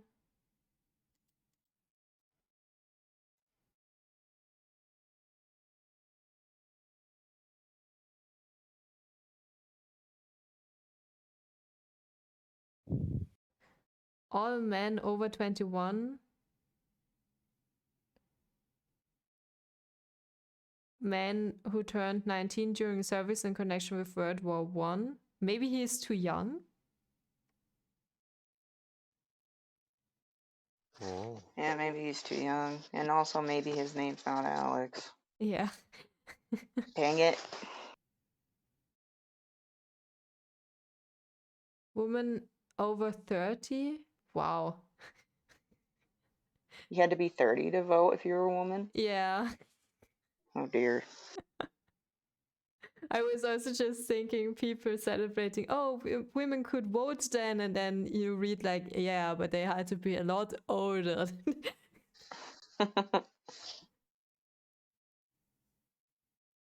And only if they were registered property occupiers or married to a registered property occupier of land.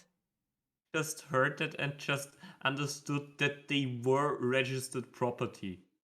Yeah, I also read it like that first. Women that were registered property. Wait, what? Yeah, I think women used to be considered property of men in marriage back in the old days. Yeah, but There was a time where that was definitely yeah, true, yeah. but in this case, they mean they had to own land or be married to someone owning land so they could vote.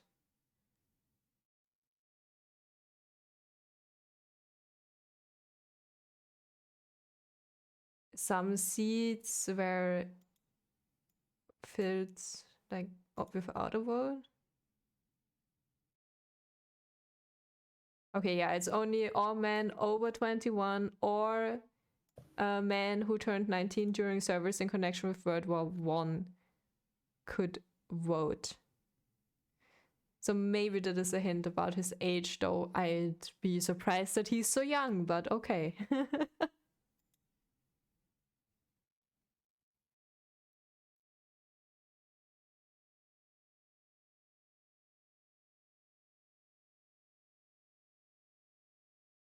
Also, what's a Wimpole Street singer? It's a street in London.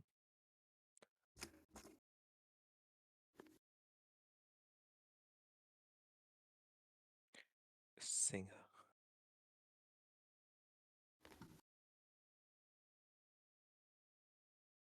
Oh yeah, I thought singer belongs to the thing. Yeah, maybe it is. Because it also says her singing, so that I thought that would I thought it was an entertainer or something.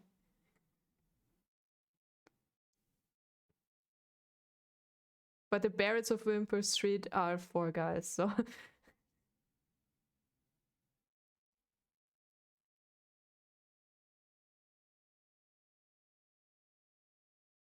though the timing would fit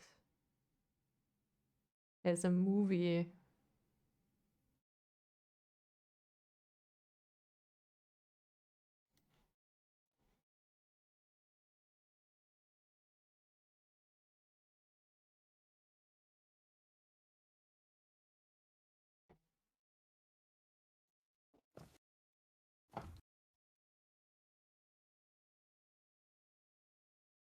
Sometimes I'm not sure if I'm connecting things that aren't there. But The Barretts of Wimpole Street was a film that was published 1934, so I'm not sure if that is a bit too late if it was published 1934. And there was one singer called Norma Shearer who sang a song of the movie with Thou Have My Hand.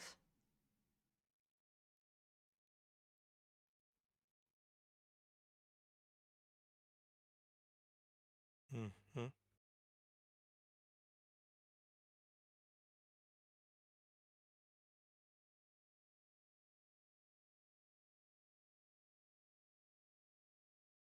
So I'm wondering if the Wimpole Street singer is Norma Shearer, maybe.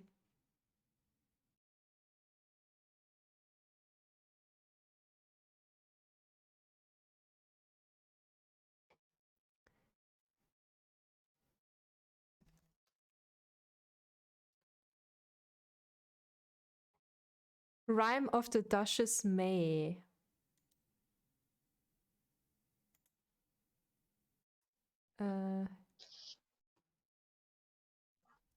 So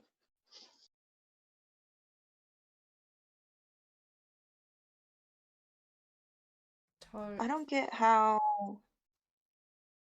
he could be talking about a 1934 movie when he's seeing a bill for 1930 in the paper, in the newspaper, maybe.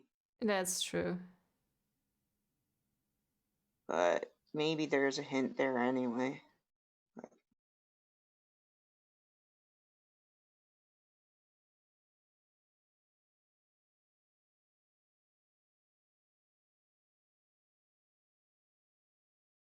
It's also a play from 1930. Oh, okay. Based on the romance between Robert Browning and Elizabeth Barrett. Why do those names sound familiar?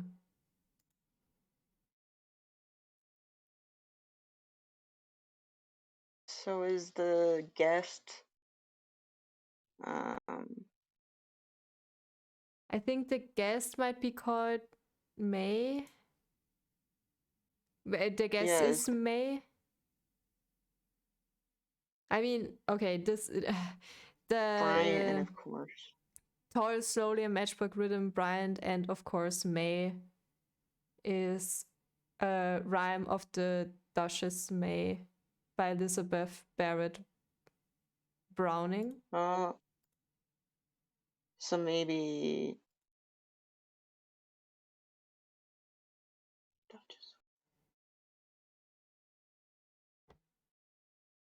so I feel like the guest is the name of the person who wrote that. I'm very confused by the fact that the Rub Gently, Tall, Slowly, and Matchbox Rhythm is from Rhyme of the Duchess May,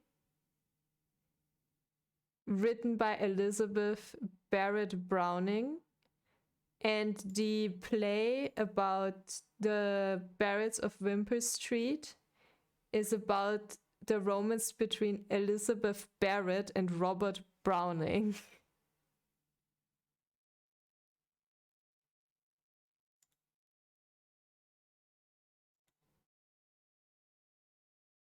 Like, that's a lot of names. it's a lot of names that are the same name. I thought if only we could connect it to other stuff we did. I don't know. I also think that Browning might have come up before. I don't think so, no. Okay. I thought Browning came up before too, but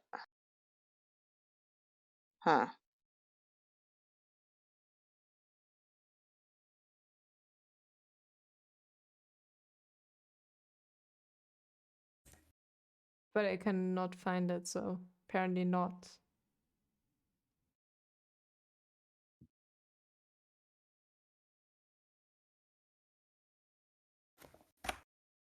I just read Men Riding Thomas Hardy, question mark. I was like, what? Oh, reading. Well, you don't necessarily write down everything you highlight, so maybe you highlighted the name Browning at some point. Let me check.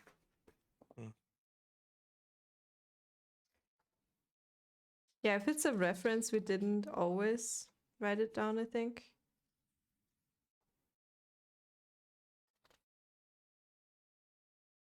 He went on about Browning. I always used Bisto myself. Oh, that was the weapon, we thought. Browning being a gun. Browning BMG. But we couldn't really connect it to Bisto, but...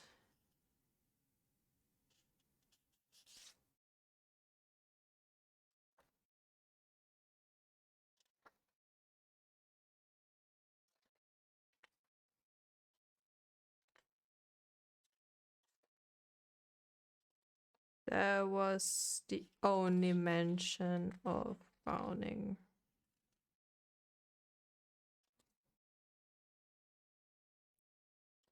So you don't think it connects, or no?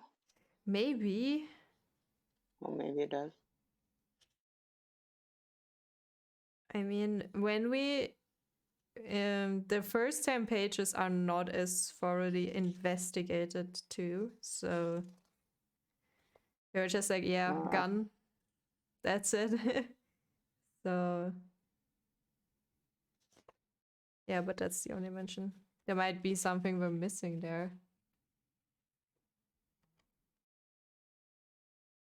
I will add Browning just to the extras thing.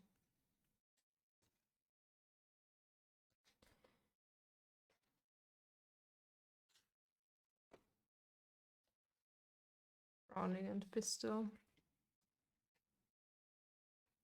On page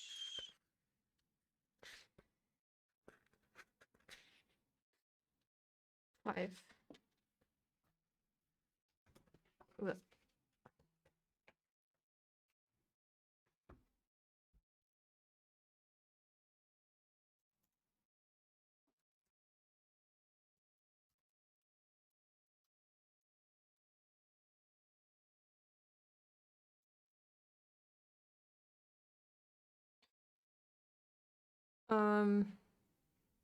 Yeah, but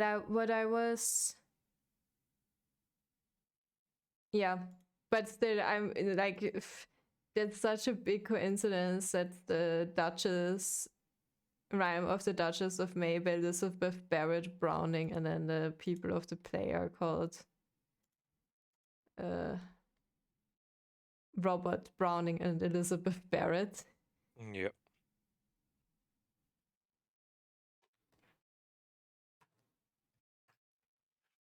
So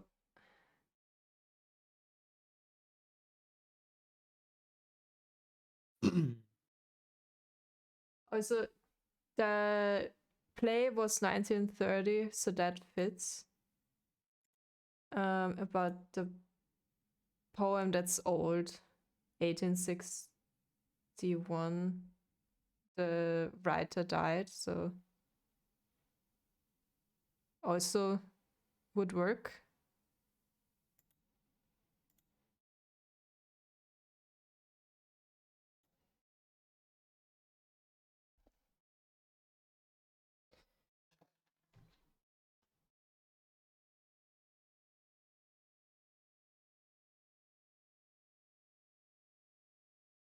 Is Poor Oscar still of that same poem, or no, that's something else?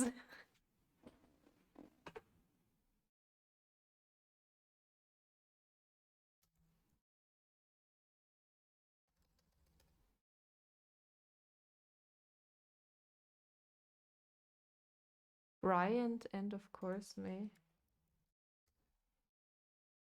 So Tall Slowly is the only thing from that thing, though. Yes, that's the only thing. Not even sure if it's any importance. Yeah. I mean, Because of the name. it hints to the Duchess of May, I think. Yes. Yeah. I'm still not sure if May isn't a person. Because May, we had a May before, so. Mm-hmm. What about the guest being...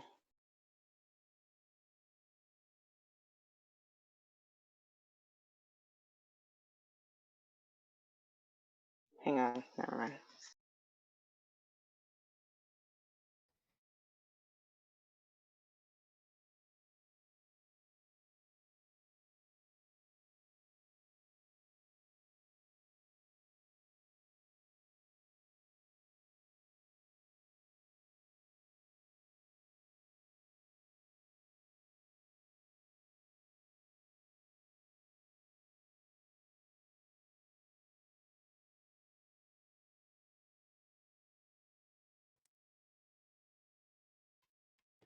Also not sure.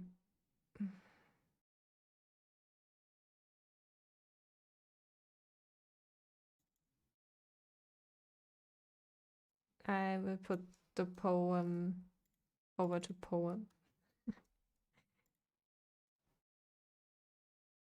Oh.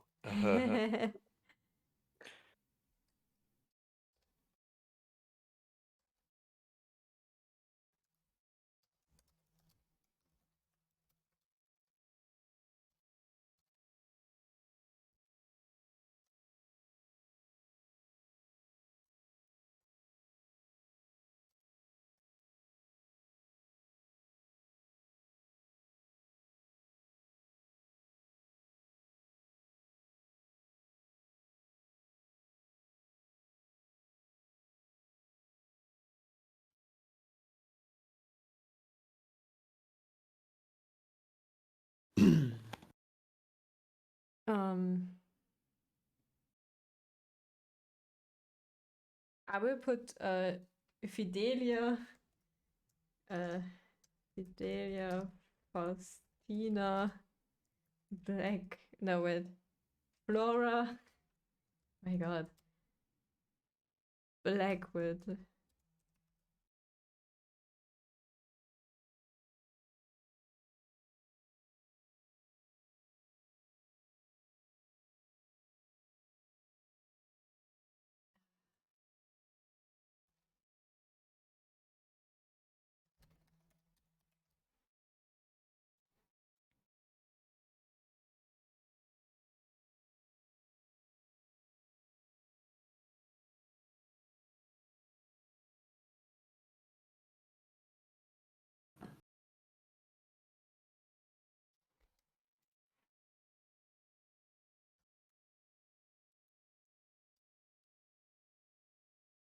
Oh my god, why do you use Bing all of a sudden? What the fuck?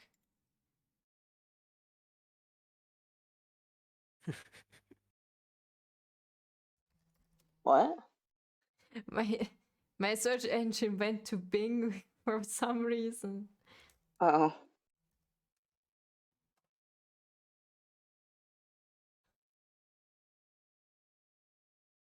So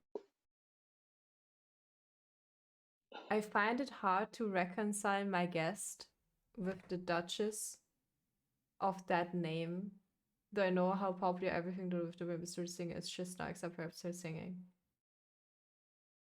He tries to. I know. Yeah, sorry. Is he referring to like the Duchess of York at the time, which was, I think,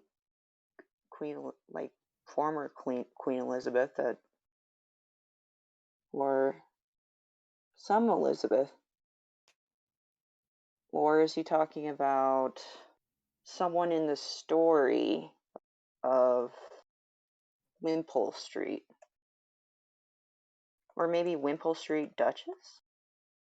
I was thinking that the Duchess refers to the Duchess of May because of the tall slowly.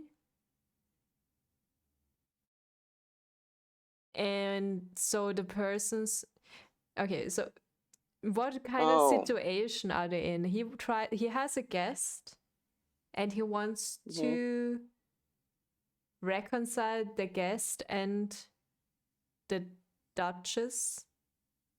Well, I think he's saying like it's hard to imagine that his guest is the same caliber as the Duchess. Oh, okay. So he's like trying to like look at his guest and then look at this Duchess, and he's like, how do I reconcile this? You know, like how do I reconcile the discrepancy in my mind? So the guest name is synonymous with the Duchess.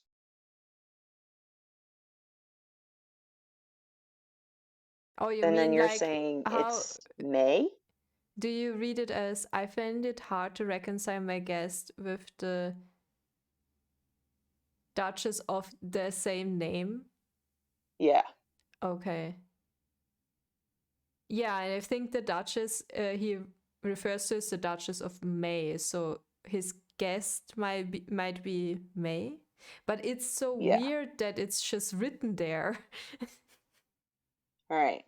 It's like too obvious to be like he has this hint, and then it's just the answer I is in the think next sentence. Yeah. Also, I'm not sure what he means by Bryant and, of course, May. Bryant? Who's Bryant? Yeah. Well, I think he was just talking about May. And then he brings up maybe that there's another guest named Bryant. Is the guest present right But then now? who's poor Oscar? I think poor Oscar might be a reference.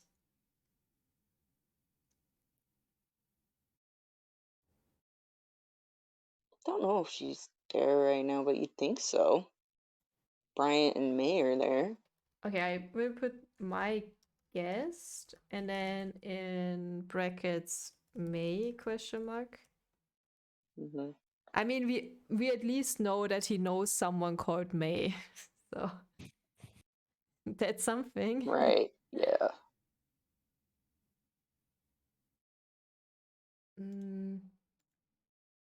Poor Oscar. Rub gently, she's here under the snow. Poor Oscar. Maybe let's see. Oh my god. Why isn't there like plot summary of this thing? The Barretts of Wimple Street. Give me a plot summary, Wikipedia.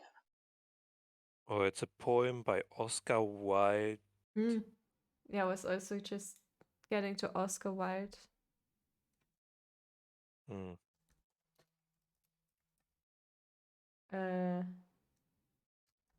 Which one is the poem? This is play by, I'm seeing play by Rudolph Bezier. That's the play, right? Yeah. The Barretts of Wimple Street. With Yep. Robert Browning and Elizabeth Barrett. And then, yeah. It's...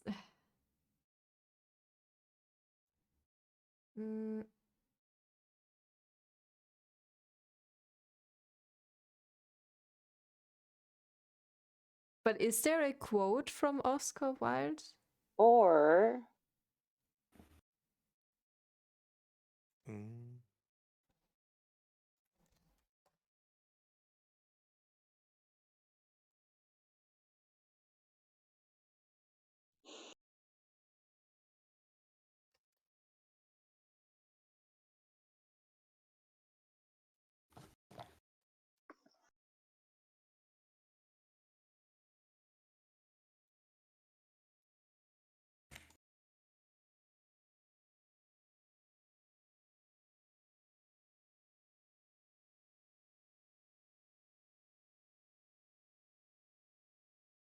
Rub gently, she's here under the snow.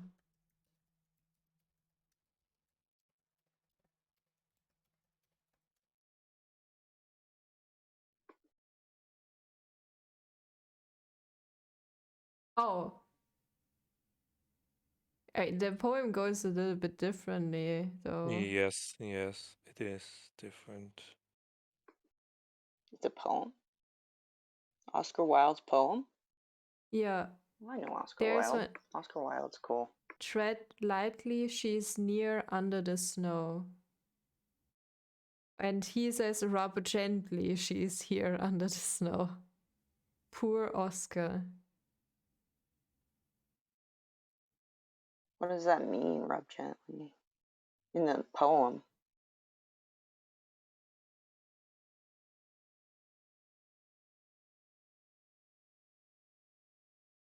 It's like, it's so weird because all the quotes we had thus far were really on point, right? So that he now takes this quote and completely butchers it is like, what are you doing? So rub gently is like the original is tread lightly, turns to rub gently, and she is here is she is near under the snow.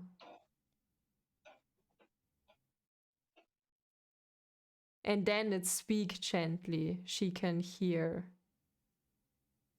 It's like the words are switched.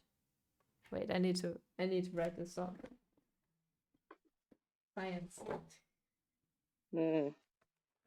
Because it doesn't seem like a coincidence, because all the words are there, but they are not in the correct order. Except rub gently. I don't know where that comes from. Rub gently.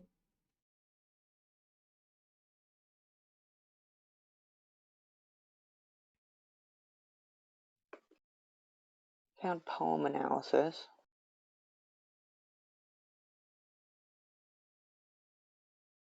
So Oscar is not a person. We're pretty sure that refers to Oscar Wilde, I guess.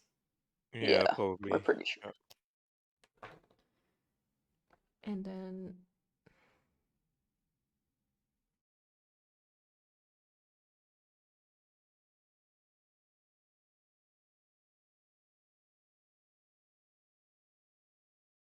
okay, maybe I should show what I'm doing.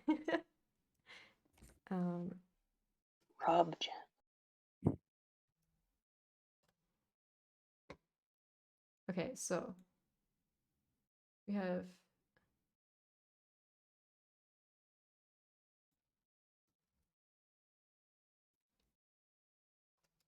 and then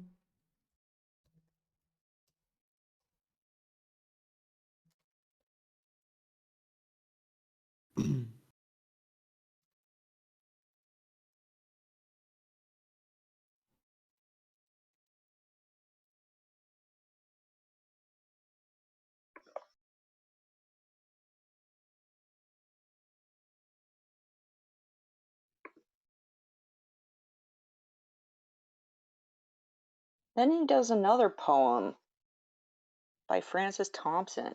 Jeez. He talks about a poem that the woman's dead, and Oscar Wilde is mourning the woman being dead. And then he talks about a poem by Frances Thompson about her.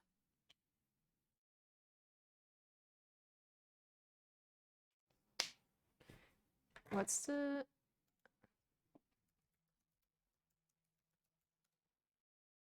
which one is it from Frances Thompson?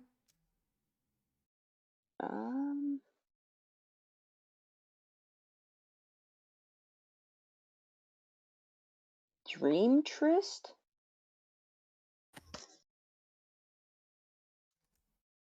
I think.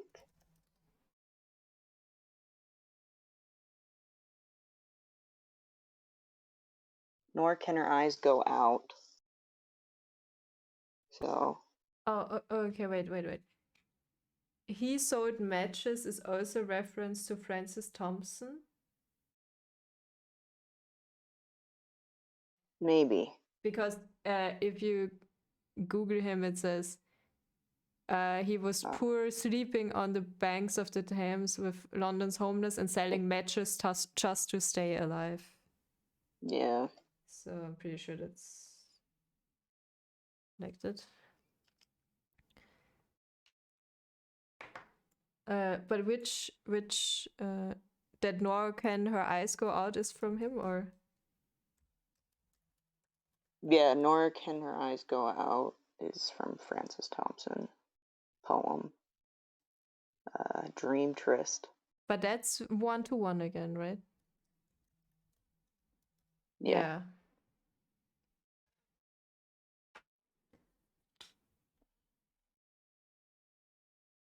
Oh. I almost feel like we need to explain this page. Like, but also, this line is this poem, this line is this poem. Yeah. Dream Tryst. I will write it on the side. So this is. Oh. Sorry, I will put this away for a second.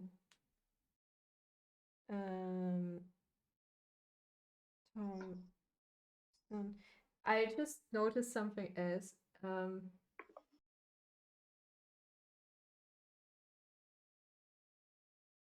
It feels like this is such a cryptic, hidden message kind of thing.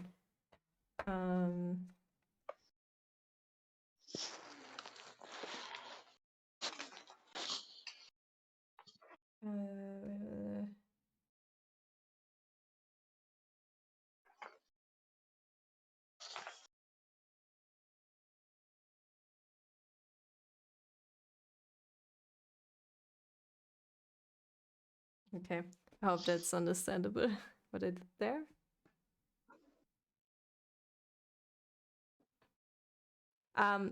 It also says poor Oscar and pure Francis, whereas those two words are probably also switched because it's Francis Thompson that's the poor one, and I would be Oscar being the pure one, since also the other because he's gay and that's why he's pure. Oscar Wilde was gay. Oh. So, yep. Didn't know so that. maybe that's why he's using pure to describe him. Mm-hmm. But I don't know. I would also. Oh my god, this page is so complicated. I know. I will write down below poor Francis and pure Oscar. So we remember the thought process. I'm glad there are VODs. Yeah. But what's nor will the ends drop off? That's we haven't I'm put trying to that into anything. Yeah, I don't know if I found that. It keeps bringing up Francis Thompson, but I don't see that specific line.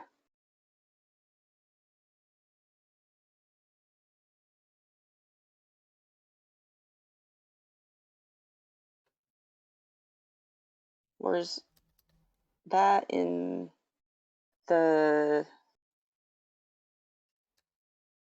other poem, Rub Gently?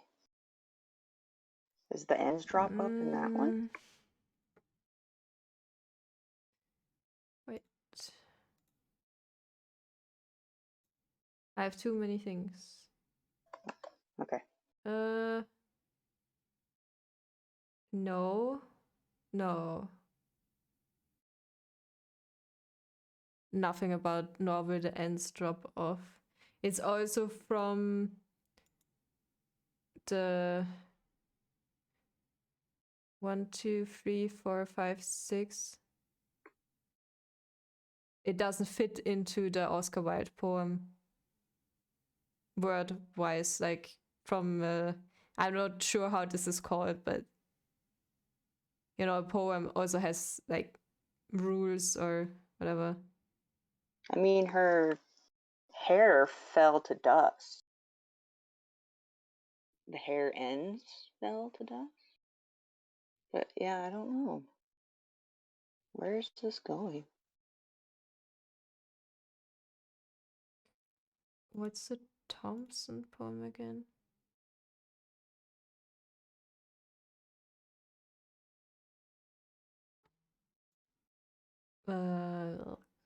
Nor will the ends drop off.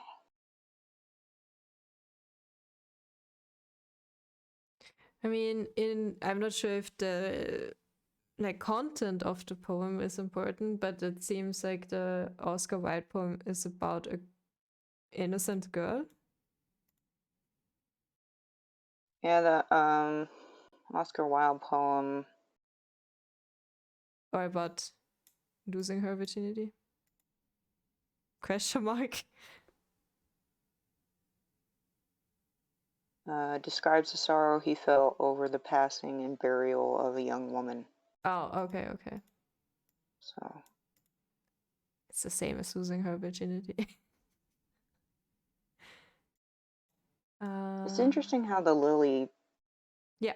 imagery keeps coming up. Yep, I was thinking, there's Lily again. But also I thought, like, I mean, it's a common name and flower, and many poems are about flowers or flowery names.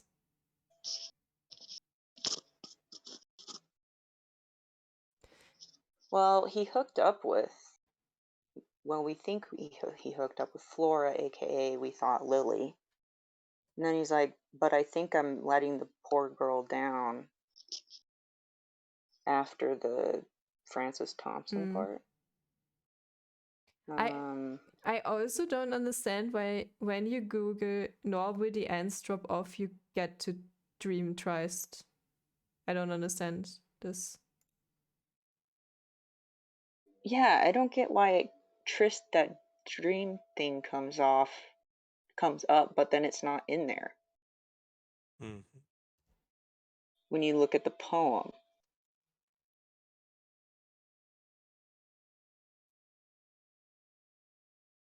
Do we have to read the poem? It's not even, it doesn't even have all the words of it in it. That's weird. Yeah, because that's weird. will isn't in there. Or Oh. ends is also not in there. Drop is in there. Off is not in there. So only nor and drop is in there. So I'm not understanding why Google gives me that. Right. It's really weird. Yeah, is it like something cryptic? Like you have to look at the content of that line, and then we gotta look at the that has nor in it, and then we need to look at the content of the one with will or something. Would it be something like that or no?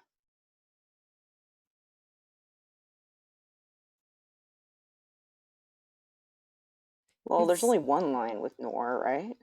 Yeah, I think so. Yeah, the very last one. Nor other summers for its sanctuary. That's another poem. Nor will the ends drop off. Ends. Oops. I have like every poem of him and nothing has the sentence in it. And not even the author's like footnotes have that in it. And Sparkle fountain drops.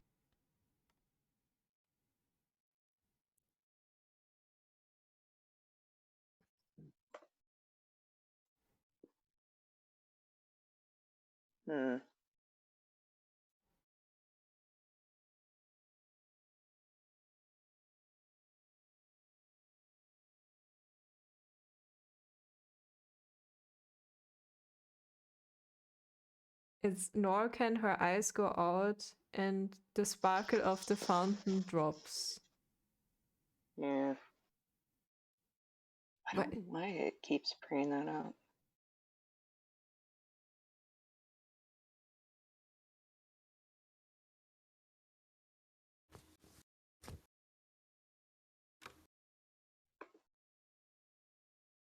Maybe interesting. Maybe you have to. Sorry. Oh, so I searched for nor will the ends drop off, and then people also search for Fidelia Faustina Flora Blackwood. Yeah, okay, that might also be because of Cain's Jawbone. Because if you only put, if you make Google, oh really? Yeah, if you make Google search for this line only, you get to the Reddit of Cain's Jawbone, and only that. no other entry Right. with exactly this line.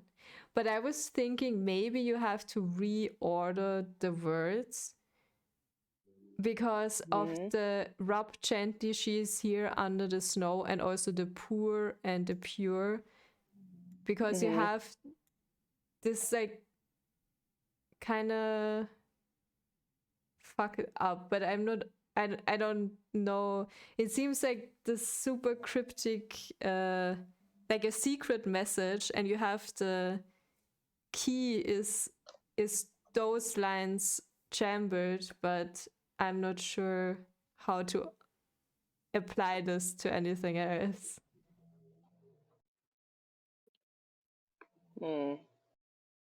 Zum Beispiel, like it's tread gets to rub, lightly gets to gently. Then she is the same, then it's near and here, and under the snow is the same again. Or you take the other, the next line with it, and you have speak gently, then they're suddenly gently there. So as if he read ahead one line. Right. Oh, okay. Hmm. So you think that might be a similar thing in the Francis Thompson poem? Either that, or you have to reorder the nor will the ends drop off somehow in this manner. Hmm.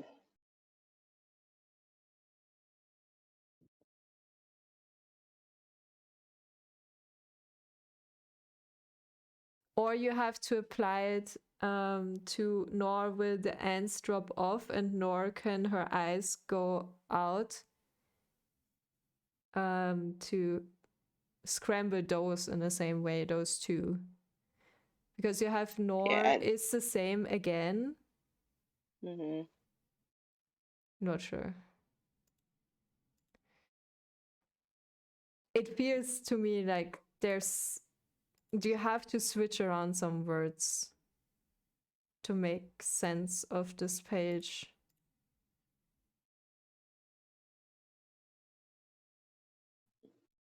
Wait, does it say nor can her eyes go hour?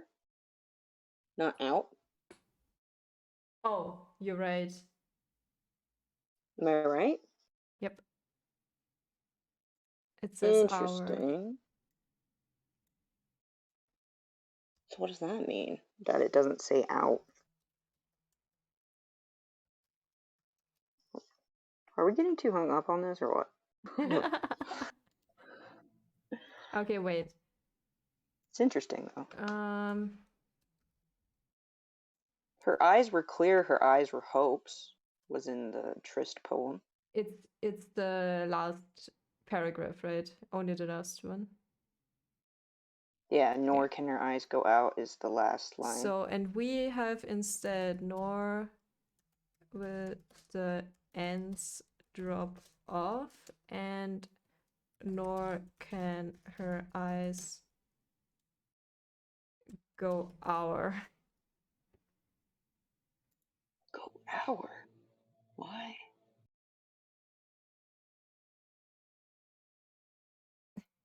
And now solve this. And now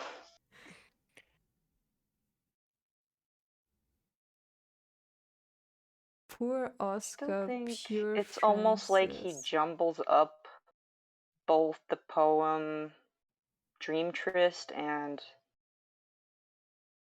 Requiescat. Requiescat. I used to know how to say it from Assassin's Creed. Requiescat. In Yeah, that's it. pace. In pace.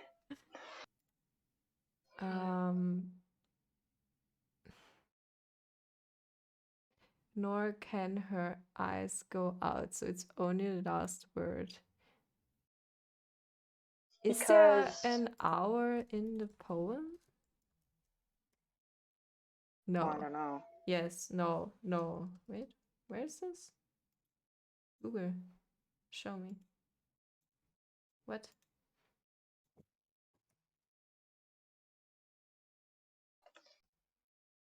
No, it's not in there. Why are you showing me 1 of 1? The hell?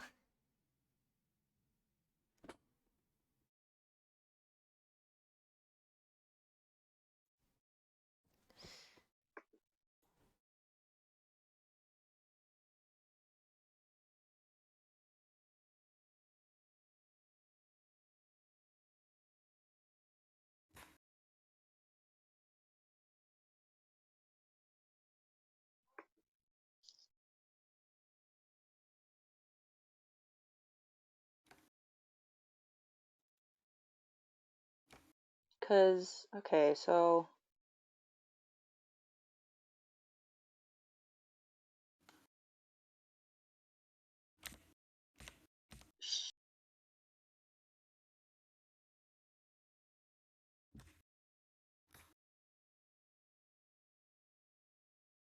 she is here under the snow.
Yeah, no.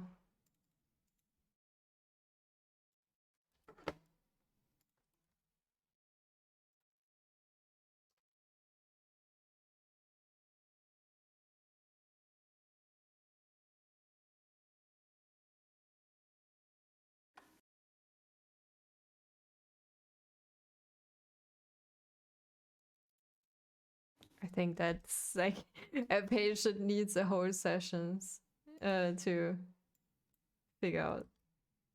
I was thinking you use every word that is different to the poem, Huh? so it would make rub gently here, nor will the ends drop off our.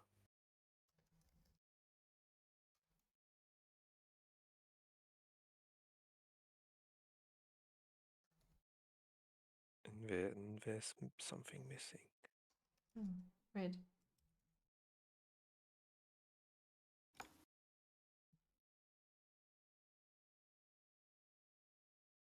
Now the fifth sentence, because it's completely missing. Nor will the ends drop off.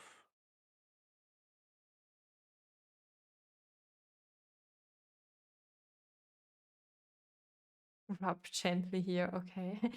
What's he trying to tell us? Or it's...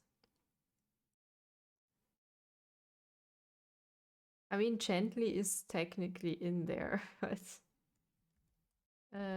Yeah, but if you take everything that doesn't belong into the poem, it would be tread here or rub, I guess. yeah, Maybe tread is in the poem. Oh, it is? Okay. Oh, First yeah. line is the poem, isn't it? Oh, yeah. So rub here. Maybe I have to rub the page. And then will the ends drop off. It doesn't make much more sense. Yeah, no, not really. Damn. That sounded like you figured it out, but No, no, no. he was Just just damn. playing with ideas.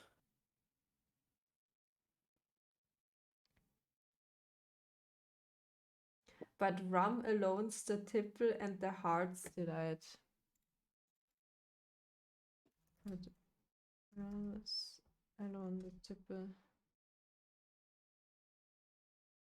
Okay, that's 1-1. I was just wondering because there is a poem at the end, so. Of the old boat made of Henry Morgan. Uh-huh. We need more Henrys. Mm-hmm.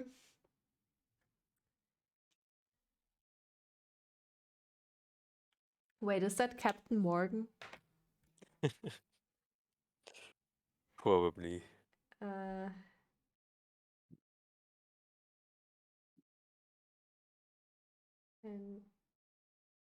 Henry.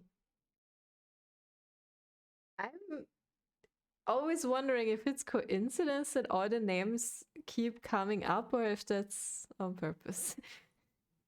Are there just many people called Henry or...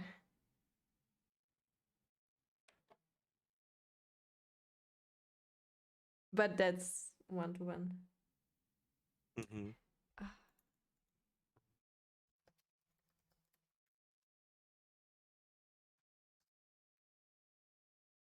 Ahaha!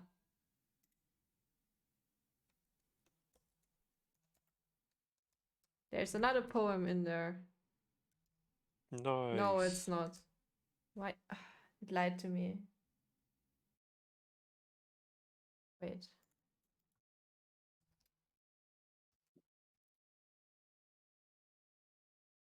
This is another thing that Google is just like, yeah, here. And then you're like, where?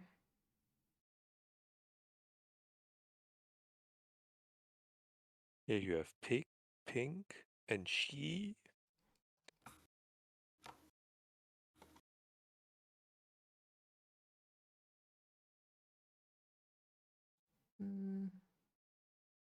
Yeah, but that it brings up Emily Dickinson is kind of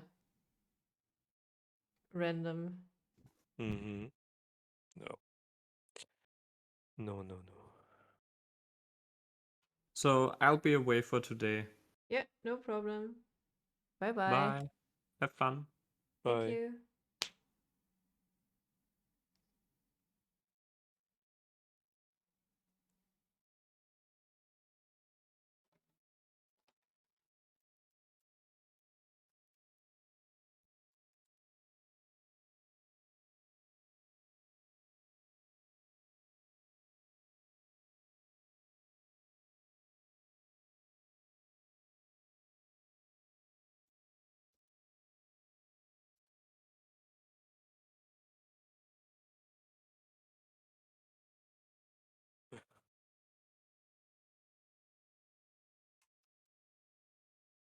Left luggage office refers to a train station, though. Or bus station. Yeah, train or bus, yeah.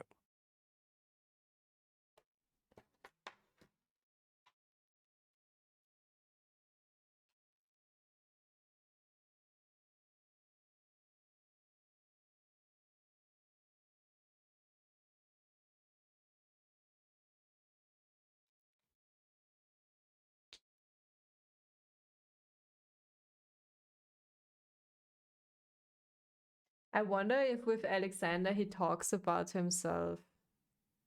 Yeah, I wasn't so sure. Calling You her a mentioned it. horse. Oof. Because he says, the thought of that evening in the left luggage office pouches me, makes my heart beat differently, which makes me think he talks about when he met her, kissed her, whatever. And then he says, I must say I envy Alexander having his first and perhaps the second in there. Sounds like kiss, sex, I don't know. Oh, I was thinking about a drink because of the poem. His first drink, perhaps his second drink. Which poem? The last one on the bottom. Oh, okay.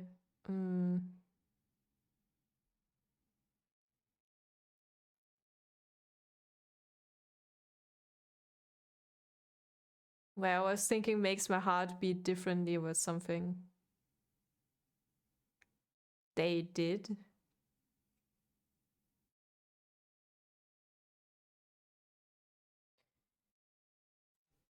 But what I was actually trying to say is even if he says I envy Alexander, I still think that he might talk about himself, because the sentence before is something he remembers, and then he says, I must say I envy Alexander.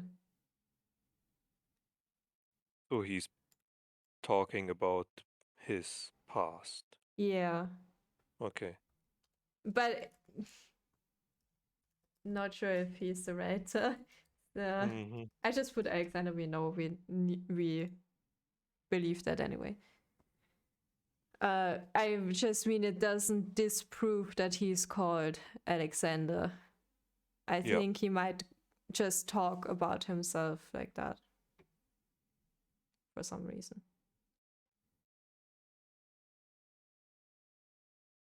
Also, can I just mention that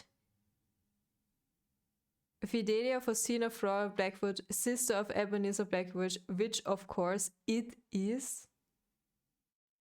Mm-hmm. And what's the contrast?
Also, given that he was like poor Oscar and pure Thompson, and now he's saying envy past Alexander.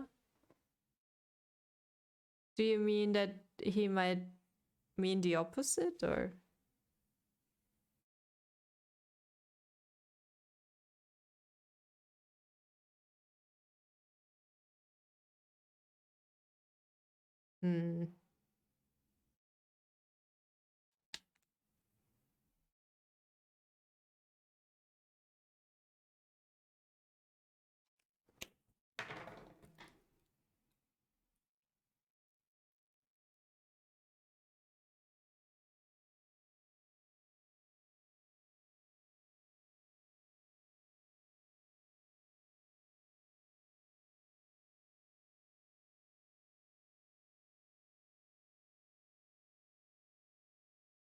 Oh, and what's with Bryant?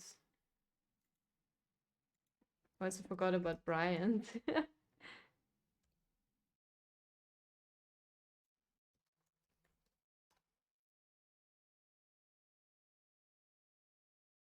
Just that he's keeping with the poetic reminiscence through the page, so his name could still be Alexander. Yeah, okay.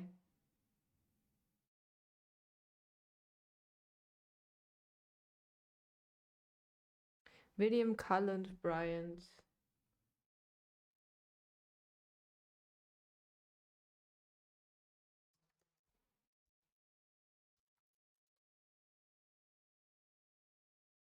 Bryant and May. Excuse me? Matches. Bryant and May's Matches. Bryant and May was a British company created in the mid-19th century specifically to make matches.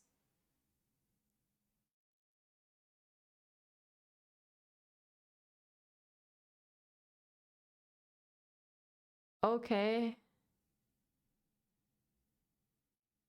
They merged with Bell and Black Diamond Match, Modern and Son Swedish Match, and Ebrard and Wilson. And Wilkinson Sword.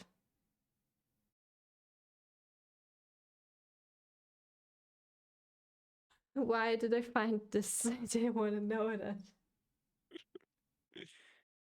A Matchbox Rhythm, Bryant, and of course May. And the poor Thompson sold matches so he could eat. Mm-hmm. Mm-hmm.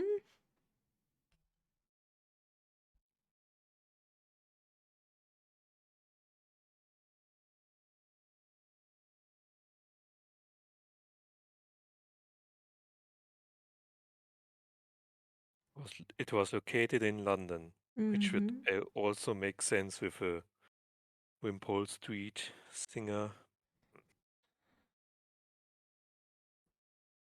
Bryant and May. Match company. Oh my god, I hate this page. This is the worst so far.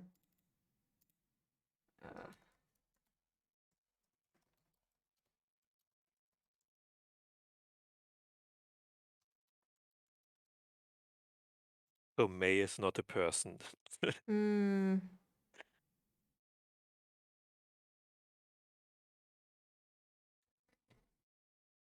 But it's also the Duchess of May.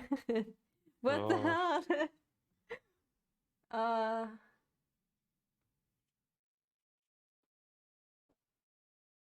What? The only thing making sense in this page is the bill to solve the traffic problem. Yes.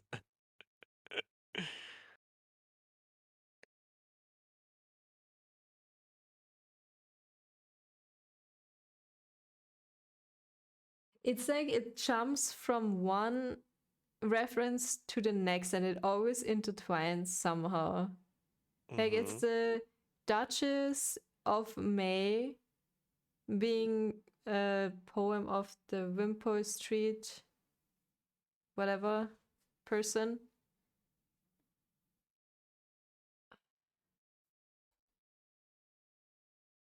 With the tall Sodi being of that one. And the thing called Duchess of May. And then Bryant and May is the match company.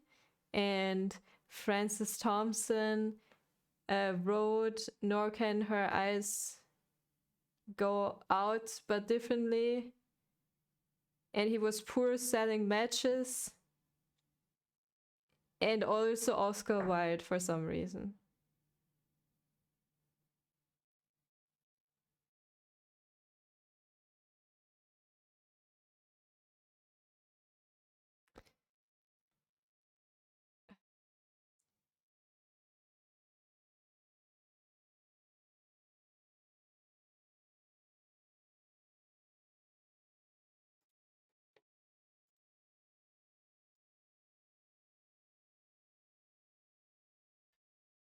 And also still I mean, it fits with the Wimbledon Street with Elizabeth Barrett, and then the one writing tall, slowly, rhyme of the Duchess of May was Elizabeth Barrett Browning.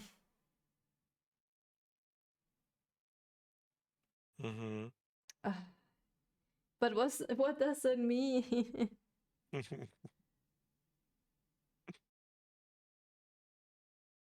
It feels like it leads to something. It's like a secret message in there, but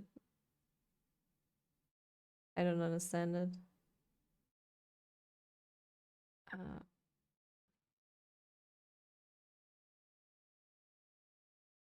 Robert Browning and Elizabeth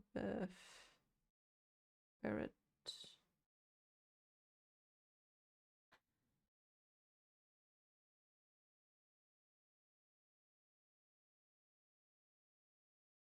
That's why I thought it may refer to a different duchess. Maybe Wimper's story has a duchess. Doesn't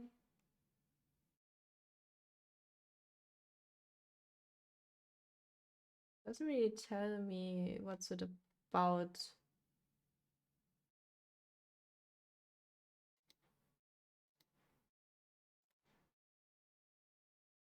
There is Robert Browning was also a poet. there's a short story, I guess it's called. Elizabeth Barrett and Browning, The Flight of a Duchess, God. 1942, which may or may not fit the bill to improve the secondary schools. What?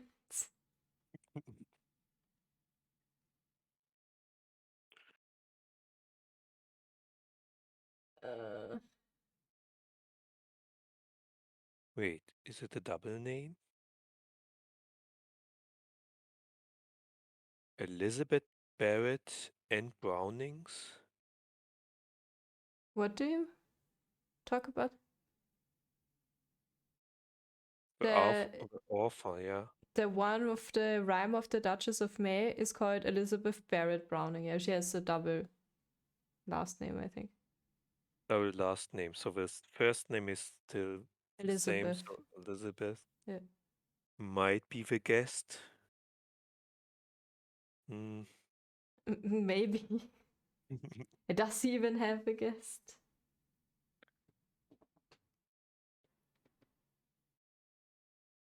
You need to read the whole story to know what we're talking about.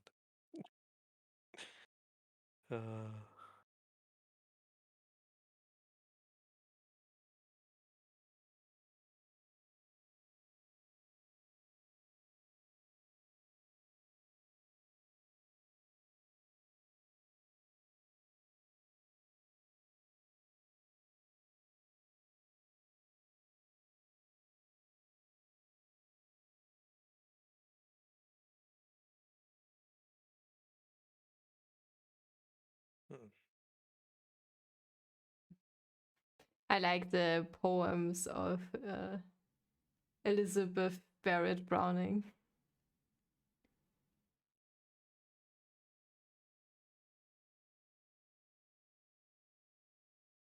I was just reading to the most famous lines if there is like something that is also in the page, but no. And the Robert Browning dude.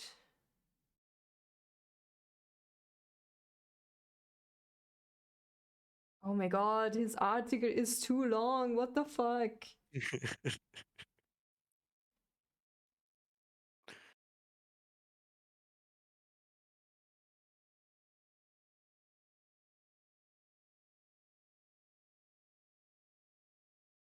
Wow, there was only one. I have too many tabs open. I have to close them. Yep. About the beans, for example. Not the beans. And Mark Twain is also not important anymore.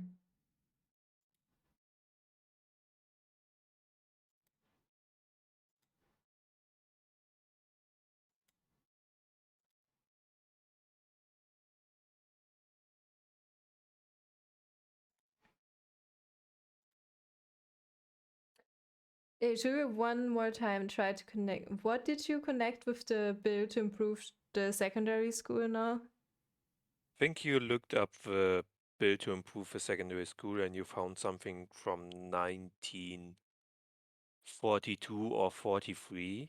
Yeah, but that's too late to be relevant, right? Are you sure? It was published 1934. Ah, The book. okay. Ah,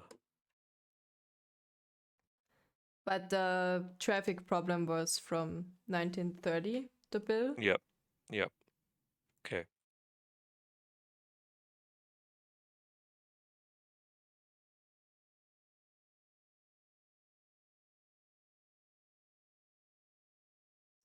So the Wimpole Street Singer was Elizabeth Barrett Browning, who wrote about the Duchess of May Tolstoy.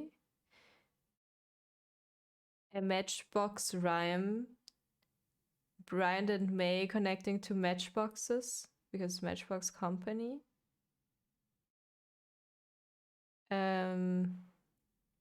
Connecting to Francis Thompson, who sold matches because he was poor. It feels like there's a connection to Oscar Wilde missing. Like how, like the top ones all connect somehow, but I can't connect Oscar Wilde to the whole thing.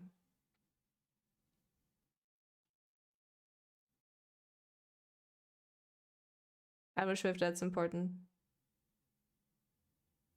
So then we have already who would have again an odd one out, like with Luke. Yeah. Elizabeth was also Duchess of York in 1930. That also fits then. So it starts there, Duchess of York 1930. The Duchess of York was Elizabeth. Also, the Wimbledon Street Singer was Elizabeth Barrett Browning, writing a poem told slowly, a matchbox rhythm, Brian and May connected to matches, Thompson matches, ta-da. Only Oscar is left. Yeah. Is Matchbox a rhyming scheme?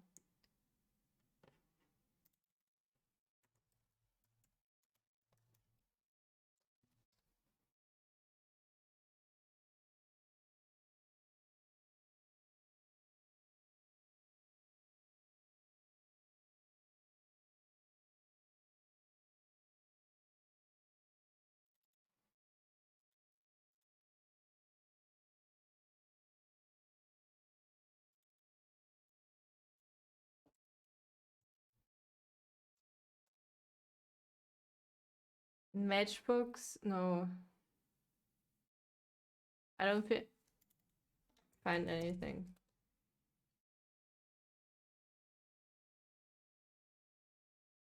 Also, that the words are scrambled is kind of weird.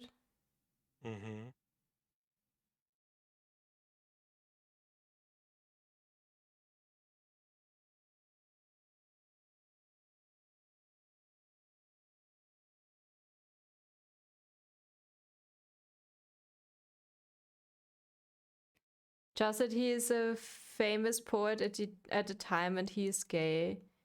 Yeah, but that, like, it's not even mentioned anywhere. Like, the other ones are pretty close connected. Like, one word leads to the next. But Oscar Wilde is just there. I'm also not sure what to do with the pure and poor.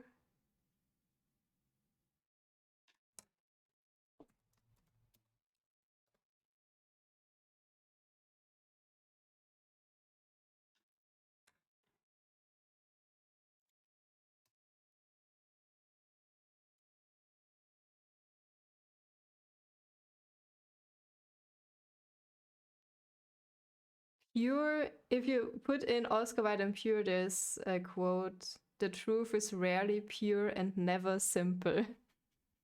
Which feels like, to me, the page is a massive troll and he's like, haha, just ignore that page, please. Rick Rolling? No.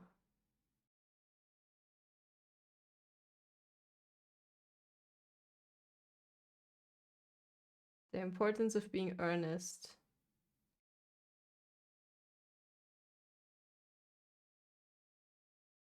It feels like that you've switched those. Something about pure has to connect to Oscar Wilde somehow.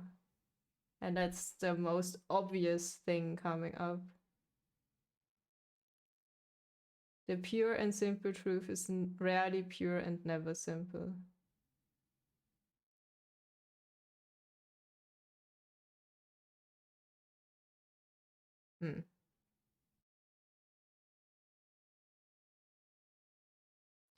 Okay, do you want to talk more about this page, or should we maybe go on?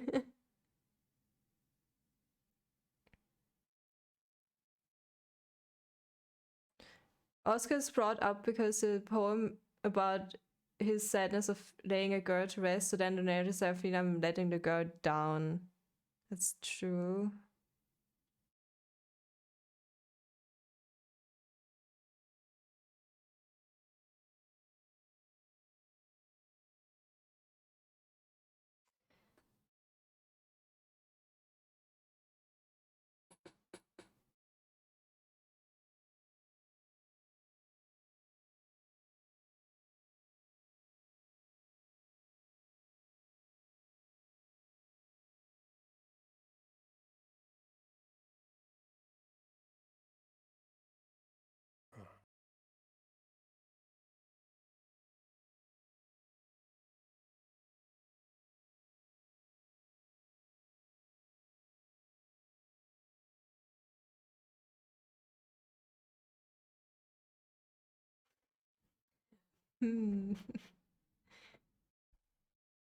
I feel like this is truly the most cursed page of all we had thus far. Or I have a feeling it will be much worse later on. The further we get, the more things we will find. Maybe the word scramble also helps you about the names and the weird Fidelia, Faustina, Flora Blackwood, and Ebenezer Blackwood is, if you unscramble this or apply the logic of the scramble to those names, maybe you get a name. Uh-huh. Okay. Because this is so random, but there's a contrast. Fidelia, Faustina, Flora Blackwood, sister of Ebenezer Blackwood, which of course it is. What? Does it have is probably the contrast. What is the contrast? It is. The sentence starts, there's a contrast, which of course it is. But what is the contrast? The contrast are the names. And maybe you're right, you need to apply the logic to it. I was thinking maybe it has the same scheme, you know, like number of words or something. Mm-hmm. Blackwood, sister of Ebenezer Blackwood. Because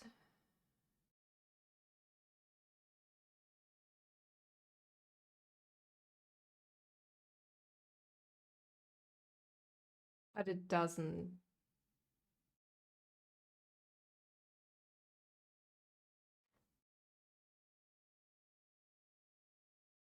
Like this is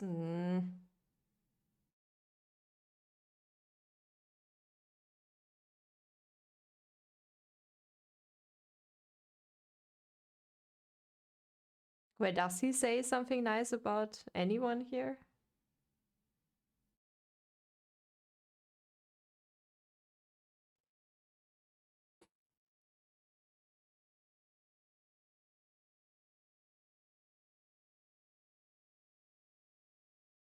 So if we put away, you would read it maybe as I find it hard to reconcile my guest with the Duchess, but I feel I'm letting the dear girl down. There's a contrast. Fidelia, Faustina, Flora Blackwood, sister of Ebenezer Blackwood, which of course it is. She marches by on muscular pink hawks. I feel like the Fidelia part belongs to the other block. But the rest makes sense if you just forget about the block. You can read it like I just did. Hard to reconcile my guess with the Duchess. Elizabeth? ? And then you go, but I feel like I'm letting the dear girl down.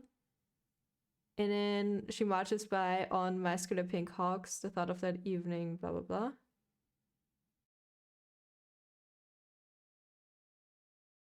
Yeah, muscular pink hawks is not really a nice thing to say.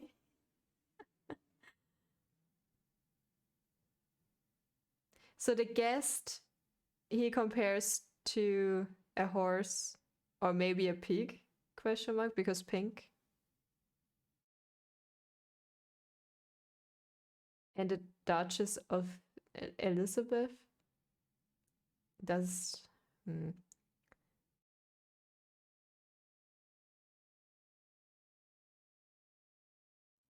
Imagine you're friends with this guy.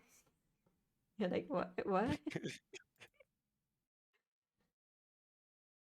Every second sentence is like a riddle. Yeah.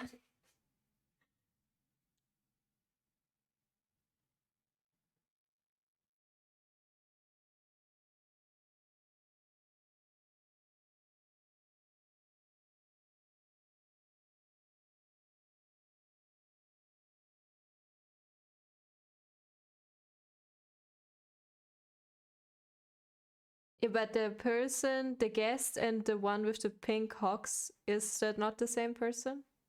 I thought it would be.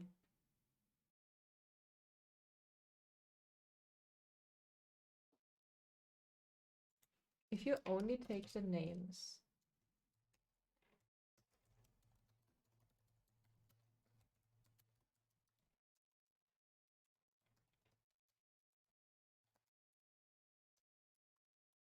If you only take the names, you have the same scheme, right?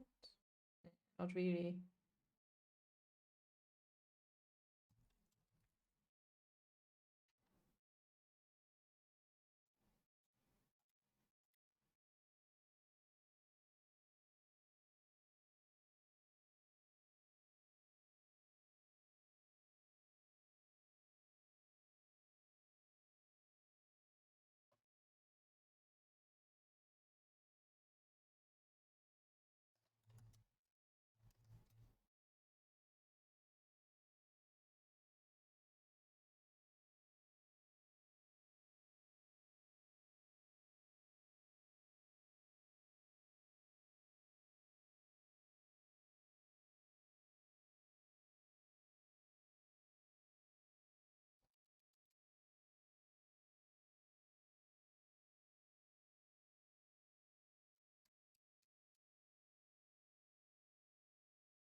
No.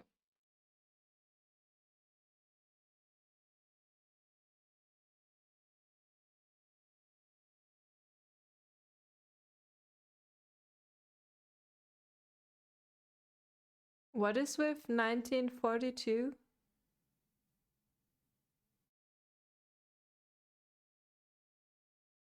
I don't think that the bill to improve the secondary schools of 1942 has anything to do with it, because the real book, was published in 1934. So yeah, but the riddle, the actual book, was published in 1934. So everything after 1934, or even in 1934, because he had to read it and let it edit and stuff, we can probably ignore, because I'm pretty sure he couldn't see into the future. Yes, Cain's Jawbone was published in 1934.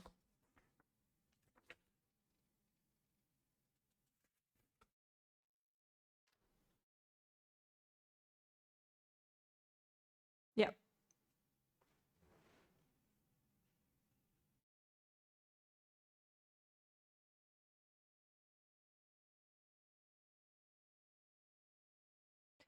There were multiple bills to improve the secondary schools. I think it's just hard to find it, because that comes up a lot in history.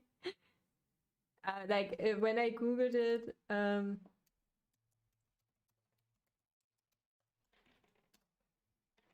I think I had somewhere Educational Bill 29th May 1930 might be the right one, but there was also an Educational Act on 1902 and something 1914. It's just a thing that comes up all the time. I mean, we still talk about stuff like that now, but that makes sense maybe. Yes.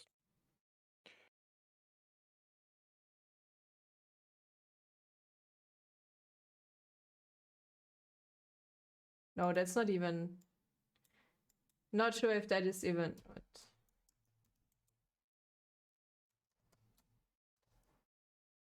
Oh, secondary schools are mentioned in this one.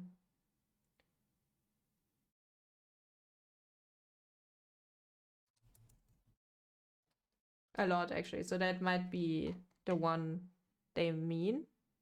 Yeah, looks like it. So that would be.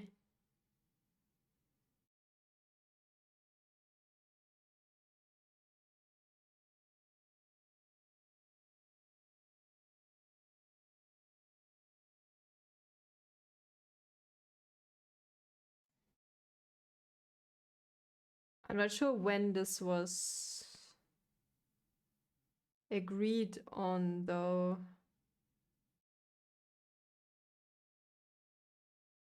Well, at least we know the year. Yeah, 1930 is definitely right.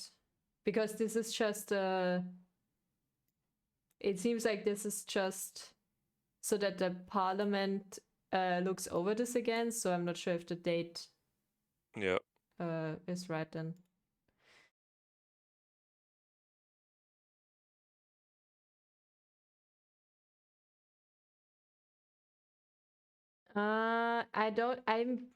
I'm like 99.9% sure that it is always the same narrator, because in the description of the puzzle it states that it is like that, and I believe them. Maybe that's a mistake.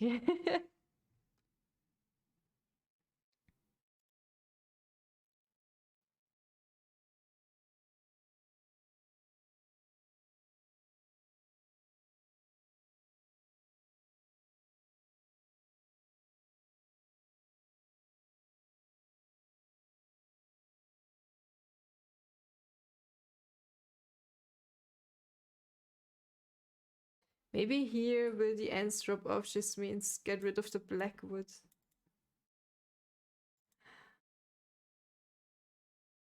So my theory is that the scrambled bullshit is to solve the names that follow.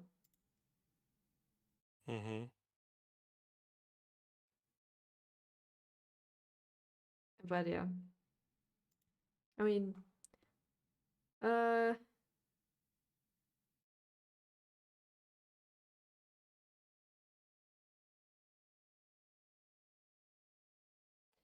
maybe, oh yeah, I will put, maybe the guess is actually Elizabeth, right? Not May? Not sure. Yes. Yes. Do we still think it could be May, or are we pretty sure it's Elizabeth? I don't think we are pretty sure, but there's a chance. Could it be May? Yes, let me rephrase that. I don't think it's May. Okay, then I put this away. Yeah, I'm also more sure it's Elizabeth. Yeah. Do you think you think we're wrong about the narrator's name? But on the other hand, I mean, we talked about it before that he could just talk about himself in third person in that instance. I must say, I envy Alexander having his first and perhaps his second in there, because it feels weird to me that he thinks about his memory of himself and then just talks about someone else. Not sure. I mean, he talks about something else all the time, but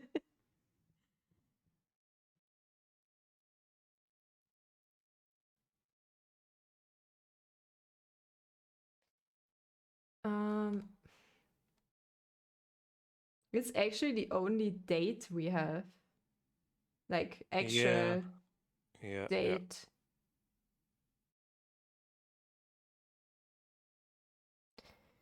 Okay.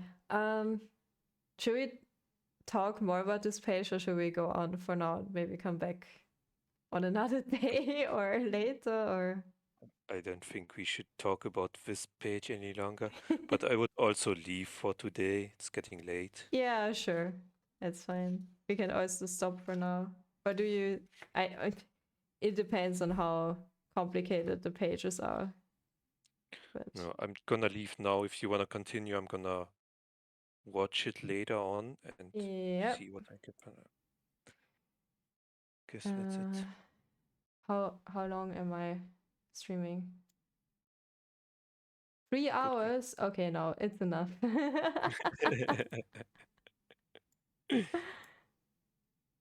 Yeah, I think it's enough for today. It's okay. We only did 3 pages. Yeah, I have a feeling the pages will be longer and longer from now on. The more we find. Yeah. Oh my god. I mean, though, like this last page and the 2 before that or whatever that was, those were harsh. I was also Wow. thinking if it's not easier to write down the pages so you can sort them easier and make notes easier. I'm not sure. And make paragraphs yourself, like you feel there's another thing happening. I don't know. But it's also a lot of effort. I mean, sometimes I write down theories we have on the page itself. Yeah. Though there's not much place for it. Yeah, that's it. But also I was thinking, I mean, we always can watch back the VOD, which is nice. I will highlight all of them. The first part is not highlighted, but it should be on YouTube at some point. It's there, it's just not processing for some reason. Yeah, and I didn't want to get too much into it with the first going through. Yeah, that's also true.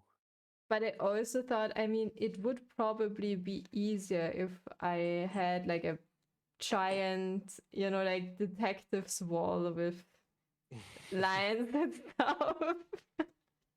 But it's hard to show, probably. Or like some kind of mind map thing. Yeah.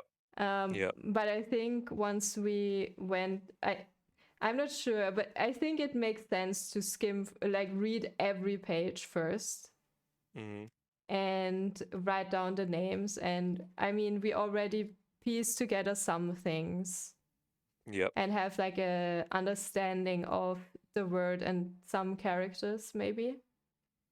And I think that will harden throughout the 100 pages. And afterwards, we have to go through them anyway again. Yeah. Because if you focus only on one single page now, I don't think that's so helpful, especially the ones that have less references but more story, like about the garden thing. Like this page seemed pretty important to us, at least, with his friend and so on. And if you just focus on another page without that knowledge, it's like a completely different story. So, I mean, if you have other ideas how we continue, I would continue like we did now. Yeah, it's okay. Yeah. It's fine. And then afterwards, when we go back, maybe I will either try to show my webcam on a huge map of sorts, with like post-its or something, or I try to do it on the PC, because then you can also write stuff. I mean, there's enough mind map or team apps, websites you can use to work together on a thing like that. Yeah, that definitely works. And maybe I will. There should be a PDF version somewhere, so you guys could also get the pages, so you don't have to see them through me. And if there's not, I could scan them all, so you can also skim through them if you want, or if you search for something specific. I can also do that once we're through, because then our markings and notes are also on there. Yeah. And I give them to you. But yeah, I think that's like the what we're doing now still makes sense to me, I think so. Yeah, it definitely makes sense. All right. It will only take like 50 more streams to get through 100 pages, but all right. Yeah, so I have no clue when I have time and energy to do this again. But thanks for passing. You two very great help today again. And also it's super fun. I like this. All right. Thank you for watching. I'm gonna raid someone real fast, I think. Or should I? Nah. No raid today. It's fine. Go to bed. Go to bed immediately. Yes. Okay, all right. Thank you very much. Thanks for passing. Good night or good day or wherever you are. Good time zone to everyone. And bye-bye. Bye-bye.